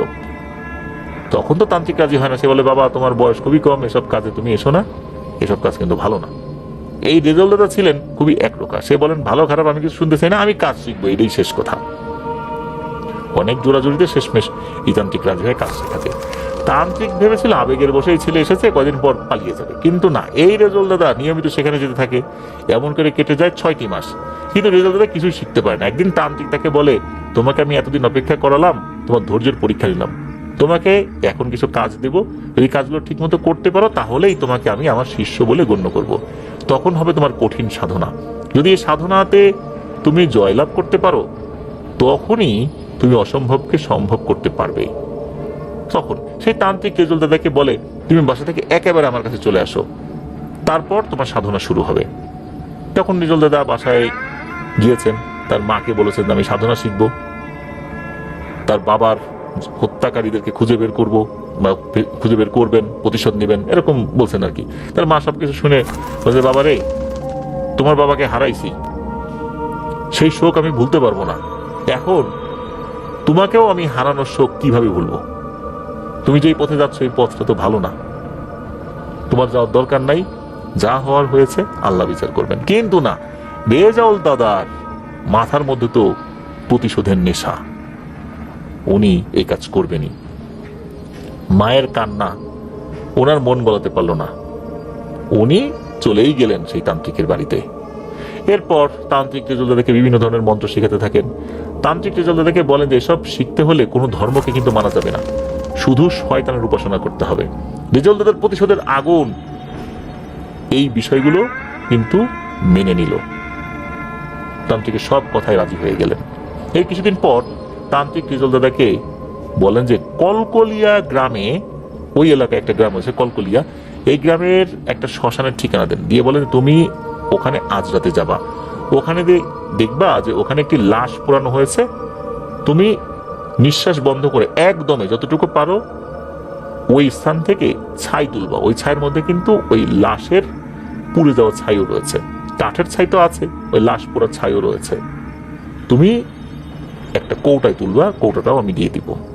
তুমি যখন চলে আসবা তখন তোমার পিছনে কিন্তু অনেক ডাকাডাকির শব্দ শুনতে পাবা, অনেক আপনজনের ডাক শুনতে পাবা, কিন্তু পেছন দিকে তাকাবা না। আর একটা মন্ত্র বলে দিব, শুধু এই মন্ত্র পড়তে থাকবা। এরপর সেই মন্ত্রটা শিখিয়ে দেয়। রেজাউল দাদা দিনের বেলাতে গিয়ে সেই জায়গাটা ভালো করে দেখে আসে যে কোথায় পোড়ানো হয়েছে। দিনের বেলাতে গিয়েছেন, দিনের বেলাতে যখন গিয়েছেন তখনও কিন্তু মানে পোড়ানো শেষ হয়েছে, আশেপাশে গরম আবহাওয়া, আবহাওয়া বলতে ওই যে কাঠের বা কয়লার যে আগুনের তাপ তখনও কিন্তু চতুর্দিকে রয়েছে। এটা তো ঠান্ডা হতে সময় লাগবে না, চিন্তা করে রাত হতে হতে সেটা ঠান্ডা হয়েই যাবে। উনি রাতের বেলা গিয়েছেন, মন্ত্র পড়তে পড়তে গিয়েছেন, এরপর নিঃশ্বাস বন্ধ করে ছাই নিয়ে ওই কৌটায় যখন ঢুকিয়ে উল্টো দিকে ঘুরেছেন, আবার নিঃশ্বাসও যখন আবার ছেড়ে দিয়েছেন, তখন পেছনে কান্নাকাটির শব্দ শুরু হয়। হঠাৎ তার বাবার কণ্ঠে কেউ বলে ওঠে, রেজাউল তুই এই ছাই নিস না রে বাবা, এটা আমাকে দিয়ে যা, আর আমার মাথাটা নিয়ে যা। খুব করুণ কণ্ঠে কিছু একটা বলছে, এরকম ভাবে অনেক কথাই বলেছে, সব কথা বুঝতে পারেন নাই রেজাউল দাদা। রেজাউল দাদা কিন্তু পেছন দিকে তাকান নাই। উনি যতই সাহসী হন না কেন, বয়সটা ছিল কম, ভয় তো পেয়েছেনই। উনি একটা পর্যায়ে দৌড়াতে থাকেন। উনি যখন দৌড়াতে থাকেন তখন মনে হচ্ছে পেছনে কেউ আসছে, ওনার সমান তালে কেউ দৌড়াচ্ছে, দপ দপ দপ দপ পায়ের আওয়াজও হচ্ছে। তবে এরপর উনি পেছন দিকে তাকান নাই, উনি এক দৌড়ে ওই তান্ত্রিকের বাড়ির সামনে এসে ওই উঠোনের উপর চিৎকার দিয়ে অজ্ঞান হয়ে পড়ে যান। সকালবেলা রেজাউল দাদার জ্ঞান ফিরে দেখে তান্ত্রিক তার পাশে বসে আছে আর হাসছে, বলছে কিরে বেটা এত ভয় পেয়ে গেলি, এরপর তারও বড় বড় কাজ করতে হবে, তখন কি করবি রে বাবা? তুই এক কাজ কর, তুই বাসায় চলে যা, এসব জিনিস ভালো না রে, এত ছোট কাজেই তুই এরকম হয়ে গেলি, অজ্ঞান হয়ে পড়ে গেলি। আমি তো এগুলো করতে গিয়ে আমার পরিবারকে হারাইছি। তখন রেজাউল দাদা বলেন, না আমি যখন এসেছি মরে গেলেও আমি আর বাড়িতে ফেরত যাব না, এগুলো শিখে তারপর যাব। তখন তান্ত্রিক বলে, আচ্ছা থাক তাহলে। এরপর কেটে যায় অনেকগুলো দিন, রেজাউল দাদা অনেক তন্ত্রমন্ত্র এর মধ্যে শিখে ফেলেছে আর কি। এরপর একদিন ওই তান্ত্রিক রেজাউল দাদাকে বলে যে এক কবরস্থান থেকে মাটি আনতে, ঠিকানা বলে দেয়। তো রেজাউল দাদা সেখান থেকে মাটি নিয়ে আসেন। এরপর ভিন্ন ভিন্ন 5 নদীর পানি, 13টি ভিন্ন ভিন্ন পুকুরের পানি আনতে বলেছে ওই তান্ত্রিক, সেটাও নিয়ে আসেন। তো আনার পর এই পানি মিশিয়ে তার ভিতর কবরস্থানের মাটি আর শ্মশানের মাটি মিশিয়ে মন্ত্র পড়ে একটা বন্ধন সৃষ্টি করে। তখন রেজাউল দাদা জিজ্ঞেস করেন, এটা দিয়ে কি হবে? তখন ওই তান্ত্রিক বলে, সময় হলে বলবো। এদিকে রেজাউল দাদা আরো অন্য সব মন্ত্র শিখতে থাকেন। একদিন তান্ত্রিক রেজাউল দাদাকে বলেন যে শোন, এখন একটা কাজ করতে হবে, এমন একটা মহিলার লাশ আনতে হবে যেই মহিলার বিয়ে হয়নি কিন্তু সে অন্তঃসত্ত্বা অবস্থায় আত্মহত্যা করেছে। তখন রেজাউল দাদা বলেন যে এইটা দিয়ে আবার কি হবে, আর এরকম মহিলা পাওয়া যাবে কোথায়? তখন বেদান্তিক বলে, এটা যদি করা যায় তাহলে তুই এমন একটা শক্তিশালী পিশাচকে বশ করতে পারবি যেটাকে দিয়ে তুই অনেক কাজ করতে পারবি। এখন এইরকম ডেড বডি পাওয়া কি 4টিখানি কথা? মাঝখানে 2টি বছর চলে যায়। এই 2টি বছরের মাঝেও অবশ্য রেজাউল দাদা আরো বেশ কিছু কাজ শিখেছে। এই 2টি বছরের শেষ দিকে এসে তান্ত্রিক তার পিশাচ জিনদের মাধ্যমে জানতে পারে একটা মেয়ে আত্মহত্যা করেছে, মেয়েটা মুসলিম, সে যে অন্তঃসত্ত্বা এটা আবার কেউ জানে না, মানে তার পরিবারের লোকও জানে না। যে ছেলের সাথে সম্পর্ক ছিল সেই ছেলেটা বিয়ে করতে অস্বীকৃতি জানায়, যার কারণে মেয়েটা আত্মহত্যা করেছে। এখন ওই মেয়েটার লাশ নিয়ে আসতে হবে। এখন সমস্যা হলো রাতে গিয়ে কবর ঘুরে লাশ নিয়ে আসা এটা কিন্তু 4টিখানি কোনো কথা না। এই লাশ নিয়ে আবার শ্মশানে এসে যজ্ঞ করতে হবে। রেজাউল দাদার তান্ত্রিক সেই জায়গায় চলে গিয়েছেন। তারপর ওই যে গ্রামটা, এই গ্রামের নামটা অবশ্য রেজাউল দাদা বলেছিলেন পরবর্তীতে, কিন্তু এটা মনে নাই, মানে যিনি ঘটনা বলছেন তার কাছে তার মনে নাই। তবে এতটুকু জানা যায় এটা রামপাল, যেটা রামপাল আছে বাগেরহাটে, এই রামপালের কোন একটা গ্রাম। তারা যে কোনো ভাবেই হোক লাশটা আনতে সক্ষম হয়। লাশটা আনার সময় কোনো ধরনের ঘটনা ঘটেছিল কিনা এই বিষয়ে কিন্তু যিনি ঘটনা বলেছেন তিনি বিশেষ কিছু বলতে পারেন নাই। লাশটা ওখান থেকে ওনারা নিয়ে আসেন, শ্মশানে নিয়ে যেতে হবে। লাশ সামনে রেখে 17,021 বার একটা মন্ত্র পড়তে হবে। যদি এই লাশটা উঠে বসে তখন এই লাশটাকে নাকি লোহার পেরেক খেতে দিতে হবে। 5টা পেরেক খাওয়ার পর যদি দেখা যায় যে এই লাশটা স্বাভাবিক আচরণ করছে, তাহলে বুঝতে হবে যে এই লাশের ভিতর যে পিশাচটা ঢুকেছে সে এই রেজাউল দাদার কাছে বন্দী হয়ে গেছে। আর এটা করতে পারলেই খুবই শক্তিশালী একটা পিশাচকে বশীভূত করা যাবে। এরপর তান্ত্রিক ওই নির্দিষ্ট রাতের কথা বলে ওই রাতে রেজাউল দাদাকে বলে দিয়েছেন যে ওই লাশটা নিয়ে শ্মশানে চলে যেতে। একদম কাছাকাছি সময় তো ওনারা সবকিছু করেছেন, নির্দিষ্ট ওই তারিখটাও কাছাকাছি ছিল। কারণ ওভাবেই কিন্তু ওই লাশগুলো সংগ্রহ করা হয় সব সাধনা করার জন্য। যাই হোক, লাশ নিয়ে শ্মশানে চলে গিয়েছেন। এরপর সমস্যা যেটা সেটা হচ্ছে যে এই লাশ যেটা নিয়ে আসছেন, এই ধরনের কাজগুলো করার সময় কিন্তু বন্ধনী দেয়া নিষেধ, বন্ধনী দেয়া যাবে না। তারপর আরো বেশ কিছু নিয়মকানুন আছে, সেগুলো করার পরই মূলত লাশের ওখানে বসে সব সাধনা শুরু করেছেন। এদিকে দেখা যাচ্ছে ওই যে মাটি, কবরস্থানের মাটি, শ্মশানের পোড়া ছাই, তারপরে নদীর পানি, 13টা পুকুরের পানি যেগুলো আনা হয়েছিল আর কি, ওই যে 5টা নদীর পানি সহ, এইগুলো কিন্তু এক জায়গা করে একটু কাদার মতো তৈরি করা হয়েছিল। সেগুলো শরীরে মেখে নিয়েই মূলত মন্ত্র পড়া শুরু করতে হয়। তো ওনারা সেটা করেছেন। ওনারা বলতে রেজাল দাদা শুরু করেছেন আর কি। মন্ত্র পড়তে পড়তে 17,000 বার পড়া শেষ, কিন্তু কিছুই হয় না, একদম স্বাভাবিক, লাশের মতোই আছে। যেই না আবার পড়া শুরু করেছেন, মানে আর মাত্র 21 বার পড়তে হবে, তখন রেজাল দাদা হঠাৎ করে চমকে ওঠেন। উনি দেখেন ওনার আশেপাশে হাজার হাজার সাপ গিলবিল করে করে ওনার দিকে আসছে। এটা দেখে তো উনি বেশ ভয় পেয়ে গেছেন। তবে কোনো সাপই এই বৃত্তের ভিতর ঢুকতে পারছে না। যখন 21 বারও পড়া শেষ, ঠিক তখনই সামনে থাকা ওই লাশটি উঠে বসেই হা করে, বড় করে হা করেছে। এত বড় হা, মানুষের মুখ হা করলে এত বড় হয় না। তখনই রেজাল দাদা লোহার পেরেক একটা একটা করে দিতে থাকেন, আর এই লাশ কর্মর করে সেটা খেতে থাকে। এমন করে 4টা লোহার পেরেক খেয়ে ওই লাশটি আবার শুয়ে পড়ে। এরপর রেজাউল দাদা আবার মন্ত্র পড়তে থাকেন। হঠাৎ দেখেন ওই লাশটা সামনে আর নেই। এরপর সবকিছু স্বাভাবিক। রেজাউল দাদা এসব দেখে খুবই হতাশ হন। চিন্তা করলেন 5টা খাওয়ানোর কথা, খাওয়াইলাম 4টা, কাজটা কি হইল? এত কষ্ট করলাম, লাশটা তো গায়েব হয়ে গেল, এখন কি হবে? উনি হতাশা নিয়ে আবার বাড়িতে ফেরত আসেন, এসে ঘুমিয়ে পড়েছেন। মানে ওই তান্ত্রিকের বাড়িতে, যেহেতু উনি তখন তো ওনার বাড়িতে ফেরত যান নাই, সারা রাত জেগেছিলেন, ক্লান্ত, ঘুম থেকে উঠতে দেরি হয়। বিকেলবেলা তান্ত্রিককে সব কথা খুলে বললে তান্ত্রিক বলে, সাবাস বেলা, তুই তো পারছিস, 5টা খাওয়ানোর আগেই তো লাশ বশীভূত হয়ে গেছে রে, ওই পিশাচ বশীভূত হয়ে গেছে, আর কোনো সমস্যা নাই। ওই যে লাশটা নিয়ে গেল, ওই লাশটা কিন্তু এখন ওই পিশাচের দখলে চলে গেছে। এই লাশটা আর কখনোই পাওয়া যাবে না, খোঁজ খবর করে কোনো লাভ হবে না। ওই দিন রাতে প্রথমবার রেজাল দাদা ওই পিশাচকে আহ্বান করেন। ওই পিশাচ সামনে চলে আসে। রেজাউল দাদা নিজেকে বিশ্বাসই করতে পারছিলেন, মানে বিশ্বাস করাতে পারছিলেন না যে ওনার কাছে এখন পিশাচ আছে। এরপর বিভিন্ন সময় রেজাউল দাদা সাধনার মাধ্যমে আরো 6টি পিশাচ বশ করেন। মোট তার কাছে 7টি পিশাচ ছিল। তান্ত্রিক এগুলো সবই জানতেন। তান্ত্রিক রেজাউলদাকে শিখিয়ে দিয়েছেন যে কিভাবে কিভাবে সবকিছু করতে হবে, এই বশ যেন কেটে না যায়, এই কাজগুলো কিভাবে করতে হবে। তান্ত্রিক একটা পর্যায়ে বলেন যে তার জানা যত বিদ্যা ছিল সবকিছুই এই রেজাউল দাদাকে শিখিয়ে দিয়েছেন। এখন রেজাউল দাদা যেন বাড়িতে চলে যায়। দীর্ঘ 9 বছর ধরে এই তান্ত্রিকের সাথে থেকে থেকে এই কাজগুলো শিখেছেন। এখন রেজাউল দাদা নিজেই কাজ করতে পারবেন। গুরুর কাছ থেকে বিদায় নিয়ে উনি বাড়িতে ফেরত আসেন। এসে দেখেন তার মা আর বেঁচে নেই। তার যে সমস্ত আত্মীয় স্বজনগুলো ছিল তাদের কাছ থেকে জানতে পারেন তার মা মারা গেছেন।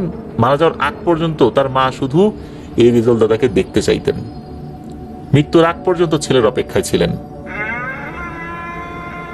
মায়ের জন্য তার কষ্ট হয়, খারাপ লাগে, কিন্তু ওই যে বাবার হত্যার প্রতিশোধের নেশা, এটা কিন্তু তার ভিতরে এমন ভাবে দাউ দাউ করে জ্বলছিল যেটা কিন্তু মায়ের শোককেও অনেকটাই তাকে ভুলিয়ে দেয়। এই যে এত বছর, দীর্ঘ 9 বছর ওই তান্ত্রিকের কাছে উনি ছিলেন, একটা বারের জন্য বলেন নাই উনি ওই পিশাচটাকে খুঁজে বের করতে চান যে তার বাবাকে হত্যা করে। তার বাবা সম্পর্কে কিছুই বলেন নাই উনি, কিচ্ছু না।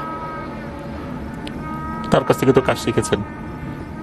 একদিন রেজাউল দাদা তার পিশাচদেরকে ডাকছেন, 7টা পিশাচকে ডাকছেন এবং বাবার সম্পর্কে সবকিছু বলেন। বাবার হত্যার পিছনে কারা আছে, কে করেছিল। তখন ওই পিশাচগুলো বলে যে তোমার বাবাকে ঘুল জিনে হত্যা করেছিল, তোমার বাবার মাথা ওই ঘুল জিনে খেয়ে ফেলেছে। আসলে তোমার বাবা এমন কোনো কাজ করেন নাই যাতে করে ওই ঘুল জিন ক্ষিপ্ত হয়েছে। মূলত তোমার বাবার উপর একটা ঘুল জিনকে চালান করা হয়েছিল, সেই তোমার বাবাকে মেরে ফেলেছে। তখন রেজাউল দাদা জিজ্ঞেস করেন কেন এমনটা করা হয়েছে। তখন সেই পিশাচ বলে যে তোমার বাবার সাথে একজনের ঝগড়া হয়েছিল, তাই সে রাগ করে তোমার বাবার উপর এমন মরণ বান মারে।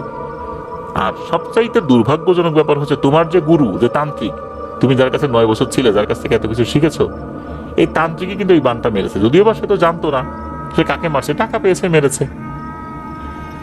আর কে এই কাজটি করিয়েছে তান্ত্রিককে দিয়ে তার নামও বলেছিল, কিন্তু সঙ্গত কারণে কিন্তু নামটা রোমান ভাই বলেননি। আর রোমান ভাইয়ের বন্ধুও কিন্তু বলেছিলেন যে এই নাম, কিন্তু এটা তো প্রকাশ করা যাবে না, কারণ তার পরিবারও তো এখনো আছে ওই এলাকাতে। তো যাই হোক, রেজাউল দাদা ওই তান্ত্রিকের কাছে গিয়েছেন এবং বলেন যে কেন আমার বাবাকে বান মারলে? তখন তান্ত্রিক বলে, দেখো বাবা, আমি টাকা নিয়েছি, বান মেরেছি, তখন তোমাকে আমি চিনতাম না। আর এরপর তুমি যখন আমার কাছে আসো তখনও তো তোমার বাবা সম্পর্কে কিছু বলোনি, এই জন্য আমি কিন্তু এই বিষয়গুলো জানি না। আর তুমি আমার কাছে এতদিন আসছো, অনেক কিছু শিখেছো, তুমি তো জানো আমাদের কাজের ধরন কি। আমি যদি জানতাম এটা তোমার বাবা, তুমি যদি পূর্ব থেকে আমার পরিচিত হতে, তাহলে তো আমি কাজটা করতাম না। তো এইভাবে বিভিন্ন কথা বলে রেজাউল দাদাকে শান্ত করেছেন। রেজাউল দাদা বাসায় আসছেন। বাসায় আসার পর রেজাউল দাদা উনি তো এখন লোক চিনে ফেলেছেন কে তার বাবাকে হত্যা করিয়েছে। উনি জানতে পারলেন যে এই লোক বাদে তার স্ত্রী এবং তার 2টো সন্তান ছিল। প্রথমে এই 3টার উপরে উনি বান মারছেন। বান মারার 21 দিনের মাথায় তার পরিবারের 3জনই মারা যায়। রেজাউল দাদা এরপরে বান মারে ওই লোককে, সেও 7 দিনের মাথায় মারা যায়। এই বান মারতে গিয়ে এক শক্তিশালী পিশাচের আশ্রয় নিয়েছিল। আর এই পিশাচকে খুশি করতে 4টি নর বলি দিতে হয়েছিল। 4 জনকে মারতে হবে, 4টা নর বলি দিতে হয়েছে। এই রেজাউল দাদা উনি 4টি শিশু নরবলি দিয়েছেন। এই 4টি শিশু আবার চুরি করিয়েছেন ঘুল জিনকে দিয়ে। এই ঘুল জিন নাকি বাচ্চা চুরিতে খুবই পটু, তাদের মতো বাচ্চা চুরি নাকি অন্য কোনো জিন সহজে করতে পারে না। আর এই ঘুল জিন সম্প্রদায়ের সদস্যরাই কিন্তু রেজাউল কবিরাজের বাবাকে মেরেছিল। তো যাই হোক, একটা পর্যায়ে ওই জিনকে কিন্তু এই রেজাউল দাদা বন্দি করে তার কাজে লাগাতে থাকেন যে আমার বাপকে মারছিস, এবার তোকে দিয়ে আগে কাজ করাইনি। এর মাঝে এই রেজাউল দাদা উনি বিয়ে করেছেন, 2টি ছেলে এবং 1টি কন্যা সন্তান হয়। এই রেজাউল কবিরাজ আস্তে আস্তে ছোট ছোট রুগী দেখা বাদ দিয়ে বড় বড় রুগী দেখতে থাকেন, কারো ক্ষতি করা, কারো বান মেরে ফেলা, এসব বড় বড় কাজ করতে থাকেন আর অনেক টাকা আয় করতে থাকেন। এরই মাঝে তার কাছে একটা লোক আসে, সে এসে বলে তার একটা কাজ করে দিতে হবে। তখন এই রেজাউল দাদা বলেন যে কি কাজ? তখন সে বলে একটা পরিবারের উপর বান মেরে এর পুরো বংশকে পুরোপুরি শেষ করে দিতে হবে। তখন সে কাজটি নিয়ে নেয় এবং এটা তো অনেক আগের ঘটনা, বহু আগের ঘটনা। এই কাজের জন্য তাকে 2 লাখ টাকা দেওয়ার কথা বলে। ওই সময় প্রেক্ষাপটে 2 লাখ টাকা মানে কিন্তু অনেক টাকা। রেজাউল কবিরাজ তো রাজি হয়ে যান। পরে তার 7টা পিশাচদের সাথে আলোচনা করে কি করা যায়। এই পিশাচগুলো বলে এই কাজ করাটা তাদের এখতিয়ারের বাইরে। হ্যাঁ, তারা পারবে, অনেক সময় লাগবে, তারা পারবে না তা না, সময় দিতে হবে, 1 বছরের সময় লাগতে পারে, আস্তে আস্তে শেষ করবে। কিন্তু রেজাউল কবিরাজ বলে না, এত সময় দেওয়া সম্ভব না, খুবই দ্রুত কাজ করতে হবে। তখন ওই পিশাচগুলো বলে তাহলে একটা বিশেষ শ্রেণীর পিশাচকে ডাকতে হবে, তাকে খুশি করতে হবে। সে কিন্তু কারো বশ মানে না, সে যদি খুশি হয় সে তোমার কাজ করে দিবে। তখন রেজাউল কবিরাজ বলে যাও তাকে গিয়ে বলো যে আমি তাকে ডাকতেছি। তখন ওই পিশাচগুলো বলে তাকে এভাবে ডাকলে সে আসে না, তাকে যজ্ঞ দিয়ে ভোগ দিয়ে ডাকতে হয়। তাকে যদি বলা হয় এই কথা তাহলে আমাদেরকেই সে মেরে ফেলবে, ওইখানে সে অপমানিত হবে, সে অপমানিত বোধ করবে এইভাবে তাকে ডাকতে গেলে। তখন ওই পিশাচদের কাছ থেকে শিখে নেয় কিভাবে তাকে ডাকতে হবে, তাকে ডাকার পদ্ধতিগুলো কি কি। সেই মতে রেজাউল কবিরাজ তাকে আহ্বান করে। আসলে ওই জিনের নাম কি, কোন গোত্রের পিশাচ, এগুলো জানা যায়নি, তবে সে খুবই শক্তিশালী একটা পিশাচ। সে এসে হাজির হয়, এসে বলে বল তোর কি ইচ্ছা। তখন সে পিশাচকে সব কথা খুলে বলে। তখন সে বলে আমি কাজ করে দিব, আমি যা চাই তোকে কিন্তু দিতে হবে, বল তুই রাজি। কোনো চিন্তা ভাবনা না করেই রেজাউল দাদা রাজি হয়ে যান। এরপর ওই পরিবারে মোটামুটি 120 দিনের মাথায় ওই পরিবারে যত সদস্য ছিল, কতজন সদস্য ছিল এটা জানা যায়নি, স্বামী স্ত্রী সন্তান সন্ততি সহ ওই পরিবারের উপর নির্ভরশীল যত মানুষ ছিল প্রত্যেকেই মারা যায়, বিভিন্নভাবে মারা গিয়েছে। একদম ওই পরিবার পুরোপুরি শেষ করে দেওয়া হয়েছে।